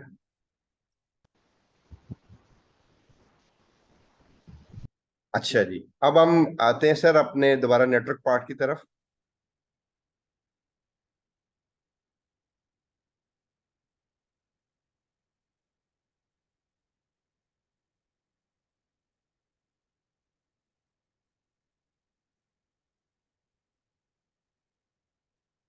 अच्छा, यहाँ आप देखेंगे आईपी एड्रेस, दो डिवाइसेस हैं। एक आपकी लूपबैक है, ये बाय डिफॉल्ट लिनक्स में इंस्टॉल होती है। और ये अगर आपने कोई मैसेज मशीन के अपने आप को भेजना है जो लूप होके वापस आपकी मशीन के पास आ जाए, ये लूप बैक जो है, ये इंटरफेस ये काम करती है। Anything send to loop back comes back to your machine. और दूसरा जो ये नजर आ रहा है आपको, एक Ethernet address ENP0S3 device address, इसको जो आईपी एड्रेस असाइन हुआ हुआ है वो ये, you can see this thing. अच्छा, अब आप जितनी भी मशीनें इस पे क्रिएट करते हैं वर्चुअल बॉक्स पे, अगर उनका डिफॉल्ट नेटवर्क नेट ही रहता है तो सबको यही आईपी असाइन होता है। आप 2 मशीनें बना ले, 10 मशीनें बना ले, सबको यही आईपी असाइन होगा। And this is the problem.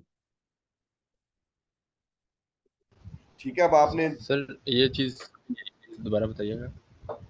Virtual box में आप ये जब भी मशीन बनाते हैं नेट अडाप्टर के साथ, नेट अडाप्टर के साथ अभी हमने डिफॉल्ट नेट अडाप्टर के साथ ये मशीन क्रिएट की, नेटवर्किंग में नेट हमने सेलेक्ट किया था ना। जी जी ऐसे ही सर।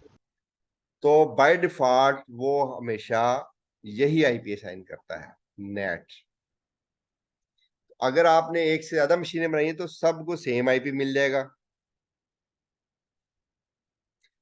और अगर आप कोई ऐसा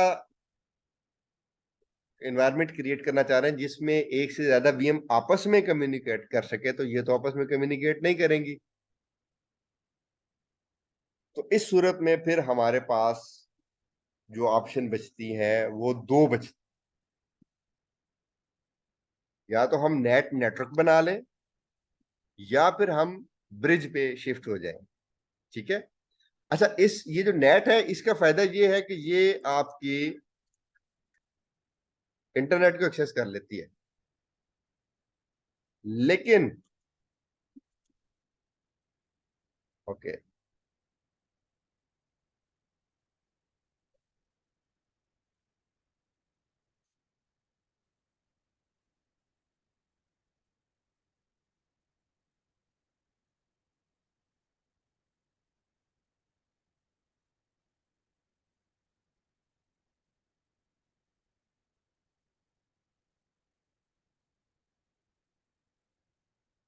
ओके, ये अभी मेरे लैपटॉप का आईपी है।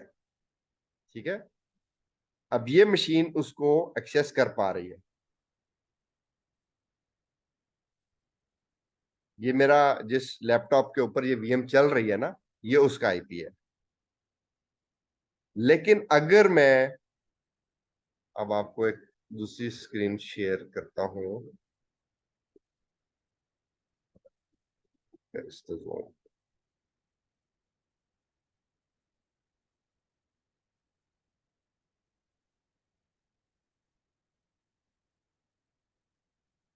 दिस इज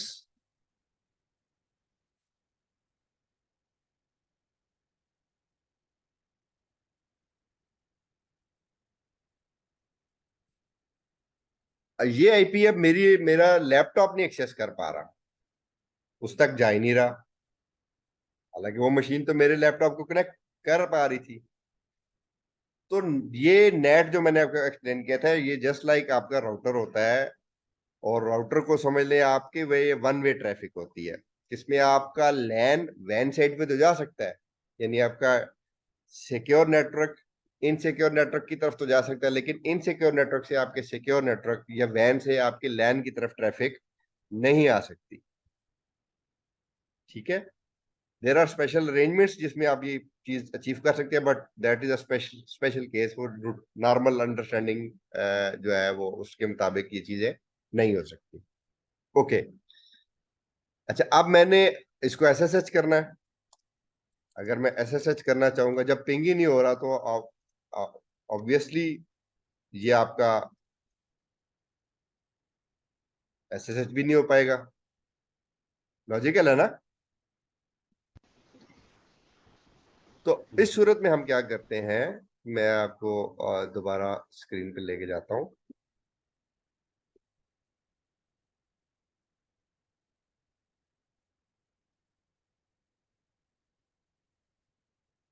अच्छा, अब ये करंट कॉन्फ़िगरेशन में, ये नेट कॉन्फ़िगरेशन में ये नहीं हो सकता है, तो हमें क्या करना होगा, हमें इसको लेकर जाना होगा ब्रिज कॉन्फ़िगरेशन में। ब्रिज कॉन्फ़िगरेशन में आपको एक दो इश्यूज आते हैं, बट हम पहले इसको ब्रिज कॉन्फ़िगरेशन, अच्छा, इस ब्रिज कॉन्फ़िगरेशन में ले जाने से पहले मैं आपको एक और कॉन्फ़िगरेशन दिखाना चाहता हूँ। उसके लिए हमें, चूंकि नेटवर्क कॉन्फ़िगरेशन चलती मशीन पे नहीं, वर्चुअल बॉक्स अलाउ नहीं करता, तो हमें मशीन शट डाउन करनी पड़ेगी, तो हम उसको शट डाउन कर लेते हैं।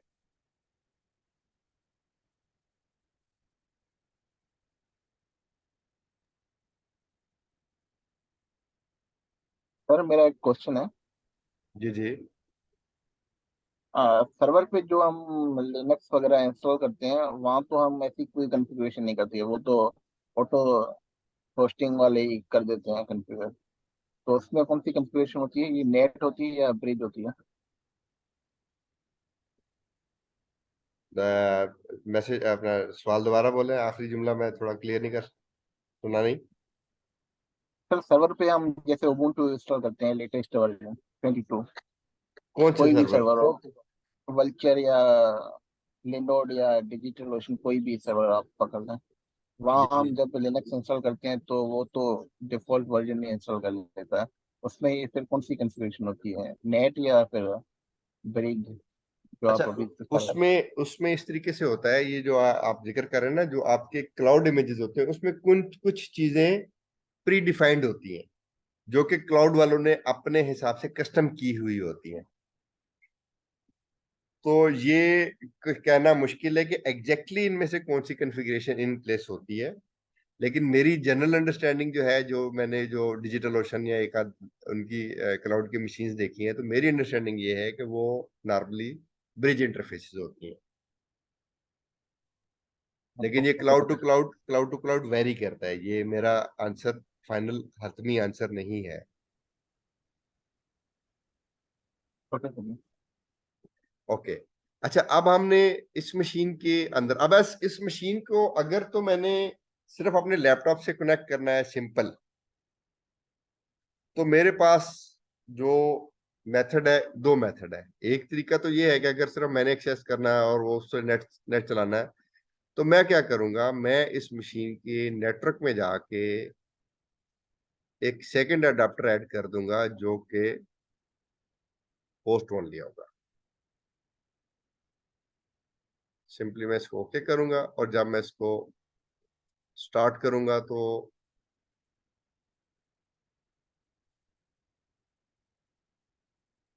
ओके, इसका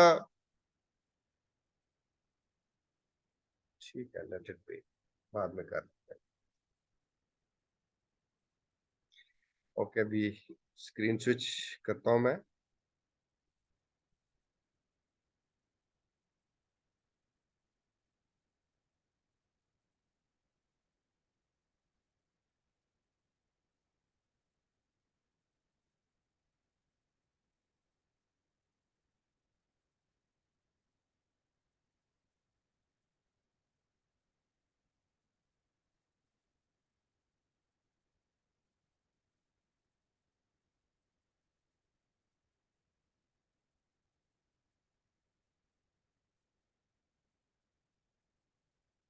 Okay, now I have another adapter added in my machine, that is host only. Host only नाम से पता लग रहा है कि वो आपके होस्ट और वीएम के दरमियान कम्युनिकेशन करने के लिए है। वो सिर्फ इन दोनों मशीनों को आपस में कम्युनिकेट कराता है। नाउ व्हाट आई सी कि मेरे पास एक इंटरफेस जो है वो मेरी नेट पे चल रही है और एक इंटरफेस मेरी होस्ट ओनली पे चल रही है। और होस्ट ओनली पे मेरा आईपी इस वक्त क्या है, 192.168.56.105। Now if I want to access this machine, अब ये मशीन मुझे एक्सेस हो सकती है। अब मैं इस मशीन को एसएसएच कर सकता हूं। मैं स्क्रीन दूसरी लेकर आ रहा हूं सामने।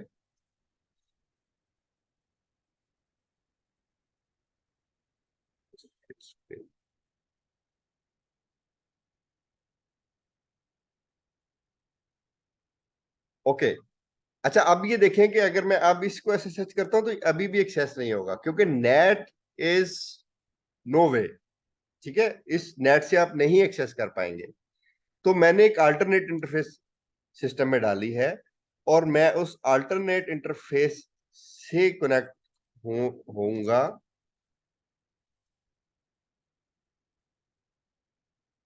.105 if I am not wrong. यही आईपी एड्रेस था ना हमारी मशीन का? इस साइट पे खुल रही है मशीन जी, यही आईपी है। अब इसको मैं कनेक्ट करता हूं तो वो okay, connection refused, that is fair enough. अब आप ये देखें कि इसमें टाइम आउट नहीं आया बल्कि कनेक्शन रिफ्यूज आया है। कनेक्शन रिफ्यूज आया का मतलब ये है कि मैं इस मशीन के आईपी एड्रेस तक पहुंच गया हूं। ठीक है, अगर टाइम आउट आता तो इसका मतलब है मैं इस मशीन तक पहुंच ही नहीं पा रहा था। बट अगर कनेक्शन रिफ्यूज का आ गया है तो इसका मतलब यह है कि there is some problem at this machine at port 22। There may be a firewall और there may be no process running at port 22। तो हम इस चीज को चेक कर लेते हैं। ओके, हम इसको ये फर्दर वेरीफाई करने के लिए हम इस आईपी को पिंग करके देख लेते हैं। और ये देखें सर, पिंग रिप्लाई हो रहा है। इसका मतलब ये है कि कनेक्टिविटी स्टैब्लिश हो गई है। अब हम मशीन के ऊपर चलते हैं दोबारा।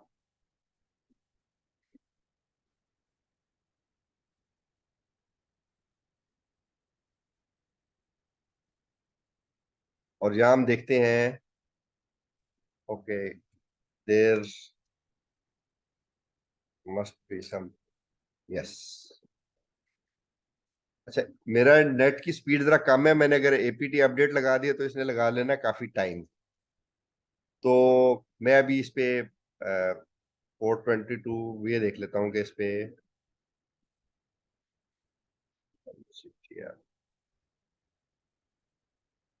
स्टेटस किस चीज का स्टेटस चेक करेंगे हम? पोर्ट 22 अवेलेबल है या नहीं, या कोई प्रोसेस तो नहीं इस पर रन हो रहा, ये चेक करेंगे शायद। हम देखेंगे एसएसएच चल रहा है या नहीं।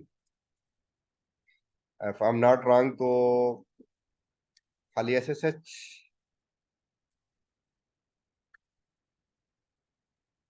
या एसएसएच डी होता है। ओके, इट सीम्स दैट कि यहाँ पर एसएसएच ही इंस्टॉल नहीं है।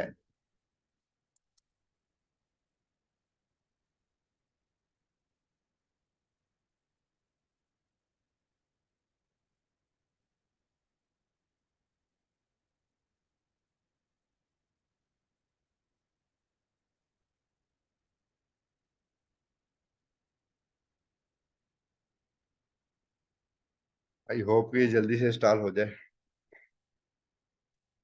टाइम काफी हो गया हमारे पास। मेरा अंदाजा था मैं शायद 1 घंटे में डिलीवर कर दूंगा, but things are taking time. Sir इसका सूडो पासवर्ड और यूजर पासवर्ड सेम होता है फर्स्ट टाइम कॉन्फ़िगर करते हैं उबुंटू? सॉरी, इसका user password and root password same होता है जब हम फर्स्ट टाइम कॉन्फ़िगर करते हैं? असल में जब हम फर्स्ट टाइम इंस्टॉल करते हैं तो जो आपका डिफॉल्ट यूजर, आप जो भी यूजर बनाते हैं ना, वो बाय डिफॉल्ट वो इसका सुपर यूजर होता है, पावर यूजर होता है। तो सूडो में वो आप अच्छा उसी तो का पासवर्ड देते हैं तो ये चल जाता है। लेकिन ये युबंटू के साथ फिक्स है, उसमें आपको अलग से करना पड़ता है, सेटिंग करनी पड़ती है सेंटोस वगैरह में। तो इसको यूबुंटू को अलग यूजर अलग करना होगा, तो इसको डिलीट कैसे करेंगे जो अच्छा, हम ऐड यूजर करते हैं ये यूजर बाद में? मैनेजमेंट पे मैं अभी, मेरी कोई ग्रिप खास नहीं है, इसलिए मैं अभी कोई इसका आंसर फिलहाल नहीं दे सकता। अच्छा ओके। बट बाबर साहब के इस पे वो हैं, लेक्चर्स हैं। अगर आपने उनका बूट कैंप एक दफा देख लेंगे तो आई होप कि आपका काफी सारे कॉन्सेप्ट क्लियर हो जाएंगे। Okay, okay sir. अब हमने एक एसएसएच इंस्टॉल कर लिया है, और अभी चूंकि सिर्फ इंस्टॉल हुआ है, रन नहीं हुआ होगा, तो लेट मी।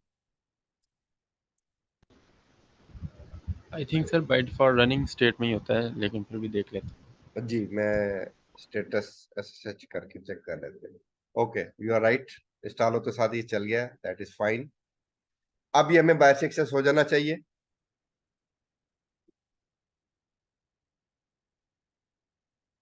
हम दूसरी स्क्रीन लेकर आते हैं।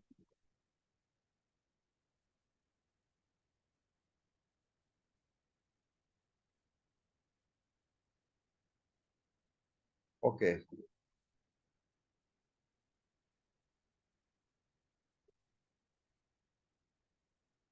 And now we are in the yes machine. Yes. ठीक है सर,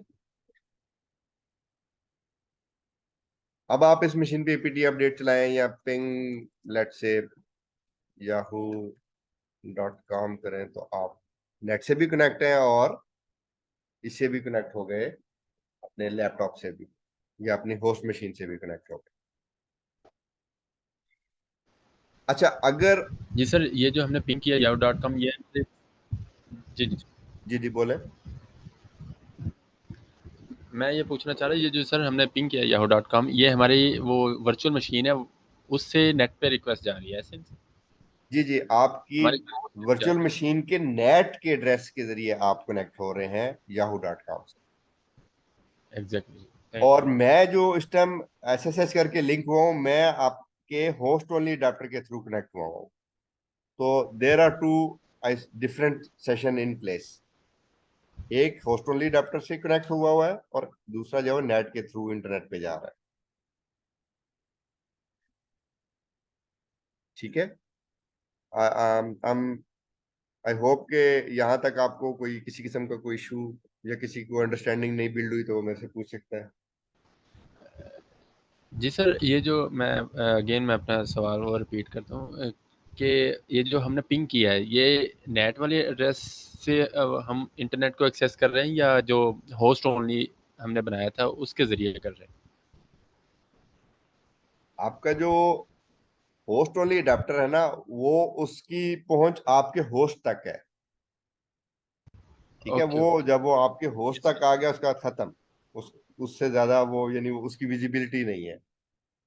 नेटवर्क की कॉन्फ़िगरेशन ही ऐसी। अभी चलें हम इसको थोड़ी देर के लिए आपके सवाल को या मेरी कही हुई बात को फर्दर क्रॉस चेक करने के लिए हम ये करते हैं कि हम होस्ट ओनली अडाप्टर को ऑन रखते हैं और नेट को बंद कर देते हैं, और उसके बाद देखते हैं कि याहू पिंग होता है या नहीं। उसके लिए हमें एक दफा मशीन जो है वो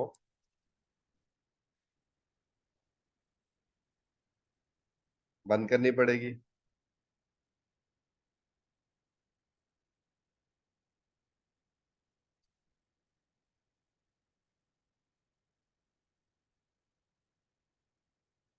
ओके,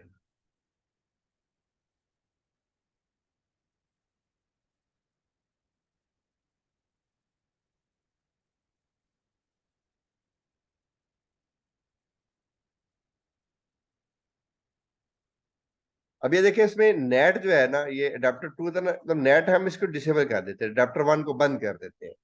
डिसेबल का मतलब है ये मशीन से हमने ये कार्ड उतार लिया। जी ओके, जी जी सर। और ओके करके हम इसको ये देखते हैं कि अब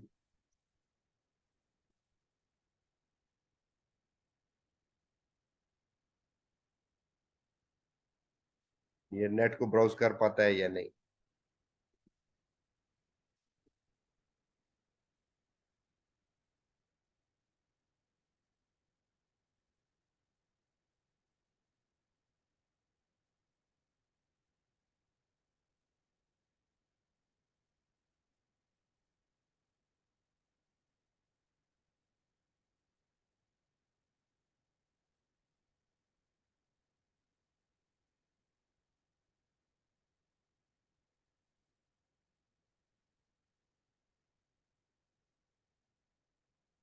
ओके, मशीन इज अप। मैं इसको ऐसे सर्च करता हूँ।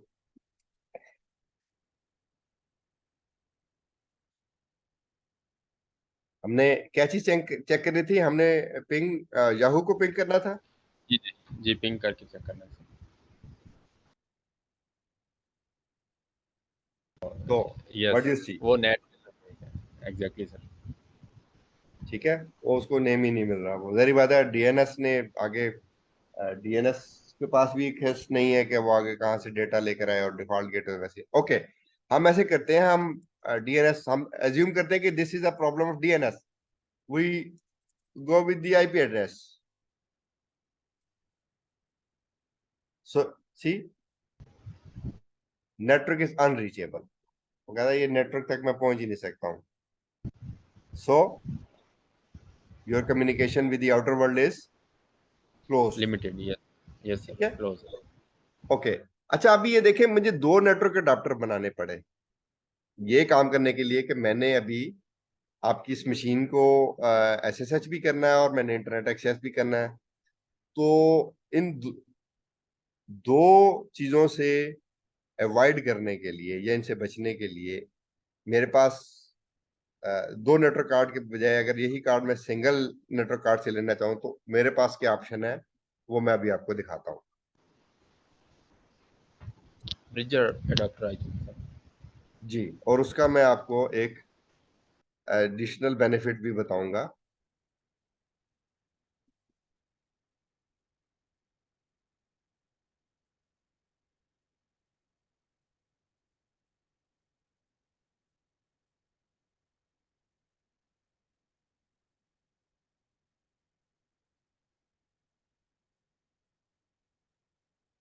ओके, हम इस अडाप्टर को भी डिसेबल कर देते हैं और हम एक नया अडाप्टर लेकर आते हैं and we make it bridge adapter and we bridge it with the interface that is connected to the internet, and we just change this interface and just start it.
Okay, now what we got? Now you see only one interface loopback के अलावा, और इस दफा देखिए उसको IP address भी बड़ा different सा मिला हुआ है। पिछला वाला आईपी एड्रेस इनमें है कौन सा था? यस सर, वो 56 डॉट कुछ जी जी जी जी 192.168.56 का, क्योंकि वो उसने इंटरनली एक नेटवर्क क्रिएट किया था, वर्चुअल नेटवर्क। अच्छा, ये जो आईपी एड्रेस है, ये आईपी एड्रेस इसको मेरे डीएचसीपी सर्वर ने दिया है। जो मेरा ये डीएसएल का राउटर लगा हुआ है ना, ये वो वाला आईपी इसको मिला हुआ है। नाउ हो क्या रहा है कि ये मशीन मेरे मशीन के वाईफाई इंटरफेस को इस्तेमाल करते हुए इस नेटवर्क से उसी तरह कनेक्ट है जिस तरह मेरा लैपटॉप बाई सेल्फ कनेक्ट है। ये यूं समझ लें कि आपकी वीएम को एक वीएम के अंदर भी एक वाईफाई कार्ड लगा और वो नेटवर्क से डायरेक्ट लिंक हो गया, या उसमें एक ऐसा लैन कार्ड लगा जिसकी तार आप डायरेक्ट डीएसएल राउटर में आपने लगा दी है। अब ये वीएम आप मेरे इस पूरे लैन पे इक्वली एक्सेसिबल है, मेरे लैन के सारे रिसोर्सेज को ये देख सकती है और मेरे लैन पूरे लैन पे तमाम जो डिवाइसेस हैं वो इस आईपी एड्रेस पे मौजूद जो वीएम है उसको देख सकती हैं। सो टू चेक, मैं इसको अपनी मशीन पे मुझे जरा अपना लैपटॉप का आईपी भूल गया है, लेट मी चेक, लेट इस 56 लग रहा था। इट्स 56। अब मेरा लैपटॉप का जो आईपी है ना वो 56 है, तो ये देखिए उसको पिंग कर रहा है। ओके, मेरे जो राउटर का आईपी एड्रेस है 1 है, ये उसको भी पिंग कर रहा है। अच्छा, अब इस चीज का मुझे बेनिफिट क्या हो रहा है? एक तो ये एक सिंगल नेटवर्क कार्ड से मेरा काम बन गया।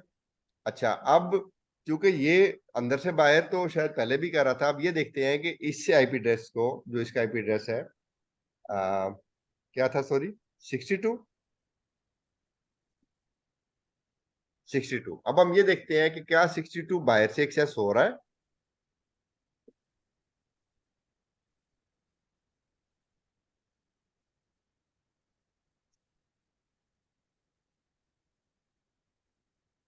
ओके, पहले हम पिंग करते हैं इसको।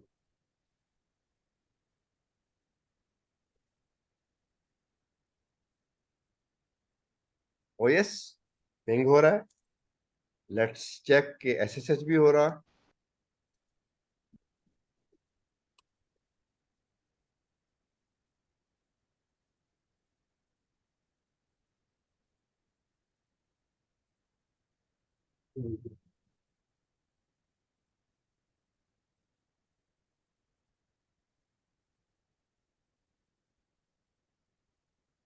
और नाउ यू कैन सी के ये एसएसएच भी हो गया है। ठीक है, तो सिंगल नेटवर्क कार्ड की कॉन्फ़िगरेशन जो मैंने ब्रिज अडेप्टर की थी उससे वो मेरे लैन पे भी आ गया, मेरे लैपटॉप से वीएम भी एक्सेस होगी, वीएम से मेरा लैपटॉप भी एक्सेस हो गया और वीएम से इंटरनेट भी एक्सेस हो गया।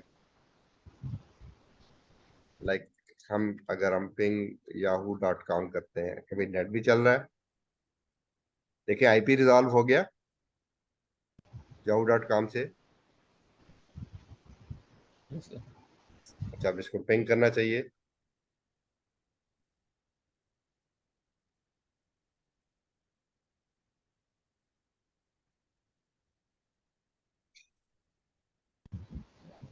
याहू का गूगल सर्वर चेक तो नहीं? यस, मेरा ख्याल है याहू पे कोई इशू हो सकता है।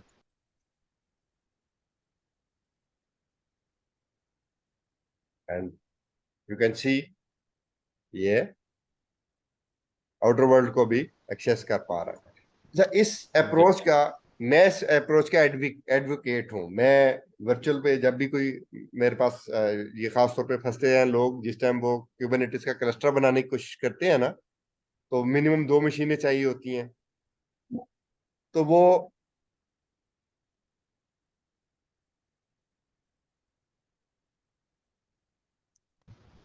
सर आपकी वॉइस ब्रेक हो रही थी।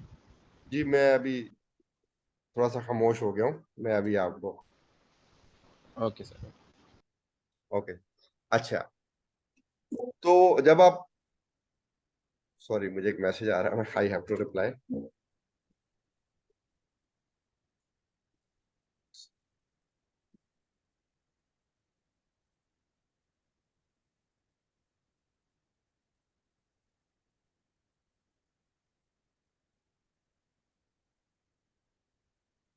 ओके, तो उसमें ये अक्सर हमारे जो भाई हैं वो यही करते थे कि वो वीएम तो 2 बना ली, लेकिन वो बना ली नेट के ऊपर। अब नेट पे बना ली तो वो आप आपस में कम्युनिकेट कराए तो कम्युनिकेट ना हो। अच्छा, एसएसएच किसी ने, मेरे जैसे भाई ने बता दिया कि यार ये एडिशनल अडाप्टर होस्ट ओनली कर लो, तो ये तुम्हारी मशीन जो है ना ये एसएसएच हो जाएगा। लेकिन उसमें अगेन मसला वही आता था कि वो मशीनें वीएम्स आपस में कैसे कम्युनिकेट करेंगी। तो द ओनली ओनली तो नहीं, लेकिन the best solution to that problem कि आपकी वीएम आपस में भी कम्युनिकेट कर सकें और इंटरनेट से भी कम्युनिकेट कर सकें और आपकी मशीन से एसएसएच भी हो सके, उसके लिए बेस्ट अप्रोच यही है कि आप इसको ब्रिज अडाप्टर बनाएं। तो आप वो सारी जो है ना आपको इस तरह के मसाइल वो नहीं आते।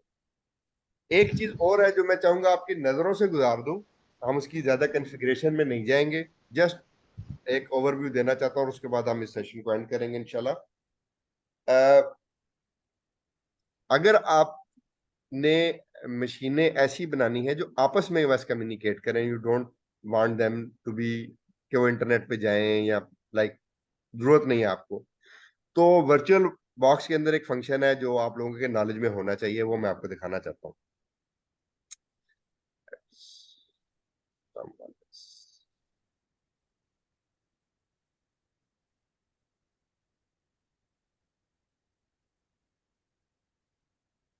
अच्छा, वर्चुअल बॉक्स में ये टॉप पे है टूल्स। टूल्स के ऊपर अगर आप यहाँ क्लिक करेंगे और इसमें आप यहाँ नेटवर्क क्लिक करेंगे तो आपके सामने कुछ ये स्क्रीन खुल जाएगी। अगर आप लोगों ने पहले कभी एक्सप्लोर नहीं किया है तो लेट्स एक्सप्लोर इट। इसमें आप नेटवर्क कंपोनेंट ऐड कर सकते हैं। मैं उस डिटेल में नहीं जाऊंगा, जस्ट जो चीज मैं आपको दिखाना चाह रहा हूँ वो ये है कि इसमें यहाँ पर 2-3 टैब बने, इसमें एक नेटवर्क का एक टैब बना हुआ है।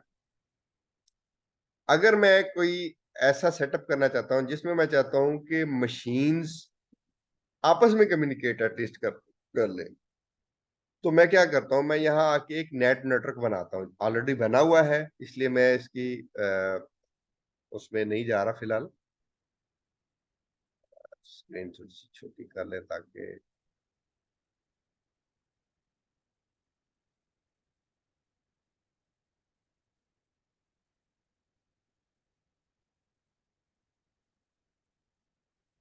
इसको हम रिमूव कर लें अगर तो।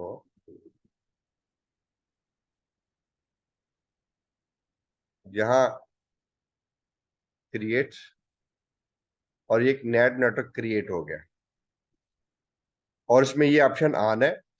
अब मैं किसी भी मशीन में जब जाके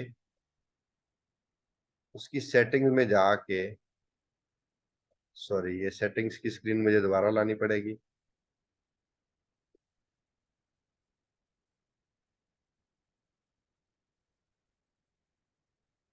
स्क्रीन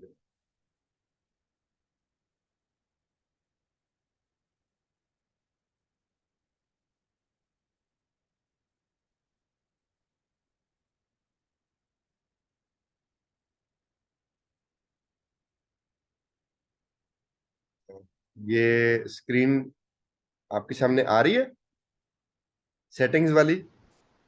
जी सर आ रही है। ओके, इसमें नेटवर्क पे जाके तो यहां जाके हम करेंगे नेटवर्क, और चूंकि अभी एक ही डिफाइंड है तो ड्रॉप डाउन में वही आएगा। तो ये जब मैं नेटवर्क करके मशीनों को, एक से ज्यादा मशीनों को सेम नेटवर्क असाइन कर दूंगा तो वो मशीनें आपस में कम्युनिकेट करने की पोजीशन में आ जाएंगी। ठीक है, अगर कोई ऐसा सिनेरियो आ जाता है जिसमें आपने मशीन एक ऐसा वीएम का ऐसा नेटवर्क बनाना है जिसमें वो मशीनों ने सिर्फ आपस में कम्युनिकेट करना है, तो दिस इज द मेथड। ठीक है, and this is all from my side. कोई सवाल है तो कर लें, अदरवाइज हम इस सेशन को फिर क्लोजिंग की तरफ लेके जाते हैं। सर ये इसमें मेरा VM जी पूछिए प्लीज। तो ये VM का जो नेटवर्क है इन itself आइसोलेटेड होगा, प्रोटेक्टेड होगा, या सिक्योर? जी जी, ये नेटवर्क आइसोलेटेड होगा क्योंकि ये आपके वर्चुअल बॉक्स की बाउंड्री के अंदर चल रहा है, ये बाहर से एक्सेसिबल नहीं है। और बट ये एक sorry but machines within the this network वो इंटरनेट को एक्सेस कर पाएंगी। ये नेट नेटवर्क की ये मैंने प्रॉपर्टी आपको पहले भी बताई थी ना, कि वो अंदर वाली मशीनें बाहर को तो एक्सेस कर सकती हैं, बाहर से अंदर वाली मशीनें नहीं एक्सेस होंगी। हम्म, तो ये क्लस्टर बन जाएगा उनके लिए। हाँ, अगर आप ऐसा क्लस्टर बनाना चाहते हैं जिसको इंटरनेट से कोई एक्सेस चाहिए, मतलब इंटरनेट से उन्होंने डेटा शेटा लेना है, लेकिन कम्युनिकेट उन्होंने सिर्फ आपस में ही करना है, आपने कोई सर्विस नहीं लेनी उनसे, आप बाहर आउटर वर्ल्ड ने उनसे कनेक्ट होकर कोई सर्विस नहीं लेनी, तो फिर आप नेट नेटवर्क में जाते हैं। लेकिन अगर आपने आउटर वर्ल्ड ने कोई सर्विस लेनी है तो फिर आप नेट नेटवर्क में नहीं जाएंगे, ना नेट नेटवर्क में जाएंगे, ना नेट अडाप्टर में जाएंगे। आपके लिए बेस्ट ऑप्शन ब्रिज अडाप्टर ही है। जी सागर कुमार साहब। सर आपने कहा आउटसाइड मशीन इंटरनल को वर्चुअल बुक को नहीं कनेक्ट कर पाएंगी, तो ओपन एसएसएच से तो कनेक्ट कर पाएंगी ना, किससे? क्योंकि वो सर्विस एसएसएच सर्विस से तो कनेक्ट कर पाएंगी ना, क्योंकि वो चल रही होगी हमारे उसमें लिनक्स में। नहीं नहीं नहीं नहीं, देखिए एसएसएच जो है ये भी एक कनेक्टिविटी के लिए उसको क्या कहते हैं, मतलब एक एक नेटवर्क की सर्विस है, या कह लें कि नेटवर्क का प्रोसेस है। तो जब नेट आपका बाहर से किसी कनेक्शन को आने ही नहीं दे रहा, तो वो एसएसएच को भी नहीं आने देगा। अगर आपने नेट नेटवर्क कर लिया तो आपका एसएसएच भी ब्लॉक हो जाएगा। अच्छा, एसएसएच फिर चलेगी ही नहीं सर्विस उस लिनक्स एसएसएच, में। दीदी एसएसएच सर्विस मशीन के अंदर भले चल रही हो, लेकिन वो बाहर से नेट नेटवर्क उसकी कॉन्फ़िगरेशन उसको बाहर की ट्रैफिक को अंदर सिस्टम के अंदर घुसने ही नहीं देगी ना। राइट। यही तो मैं बता रहा हूँ कि आपका जो ये it's just like your DSL router, कि इंटरनेट पे जो मर्जी घूम फिर रहा है, जो मर्जी है, आपके अंदर लैन पे आपके लैपटॉप पे 50 चीजें चल रही हो, लेकिन वो कोई डीएसएल राउटर को पास ही नहीं कर पाएगा कि आपके मशीन तक पहुंच सके। तो नेट ठीक है, नेटवर्क क्लियर हो गया। एग्जैक्टली वही काम करता है कि वो बाहर की ट्रैफिक को अंदर नहीं आने देता। तो यहाँ अंदर जो है वो वीएम है, बाहर जो है वो आपका लैपटॉप है।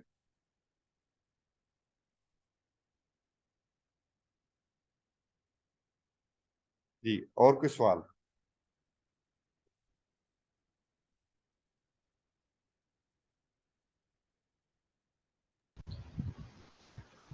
जी सर, मैं भी यही पूछना चाह रहा था, वो ऑलरेडी आपने एड्रेस कर दिया। Thank you. चलिए, मेरा ख्याल है अब सेशन को सर कंक्लूजन की तरफ लेके जाते हैं। आई होप कि मैंने कुछ कंफ्यूजन दूर करने की कोशिश की है। तो बाकी अगर नहीं इसमें आप किसी स्टेज पे फंसते हैं या आपको कोई और हेल्प चाहिए, तो वो ग्रुप अवेलेबल है, मेरा नंबर भी आप लोगों के पास है। आप मुझे डायरेक्ट मैसेज करना चाहें तो आप भी कर लें, ग्रुप में करेंगे, मैं देखूंगा तो मैं डेफिनेटली रिप्लाई करूंगा। तो टिल देन, बाकी थैंक यू। थैंक यू भाई, आप लोगों ने मेरे साथ आप चले हैं और इस सेशन को यहाँ तक लाए हैं। आप सबका बहुत शुक्रिया। Thank you okay, sir, thank you. काफ़ी चीज़ें आज नई सीखने को मिली आपसे। बहुत शुक्रिया सर। ओके जी, अल्लाह हाफिज। अल्लाह हाफिज़ सर।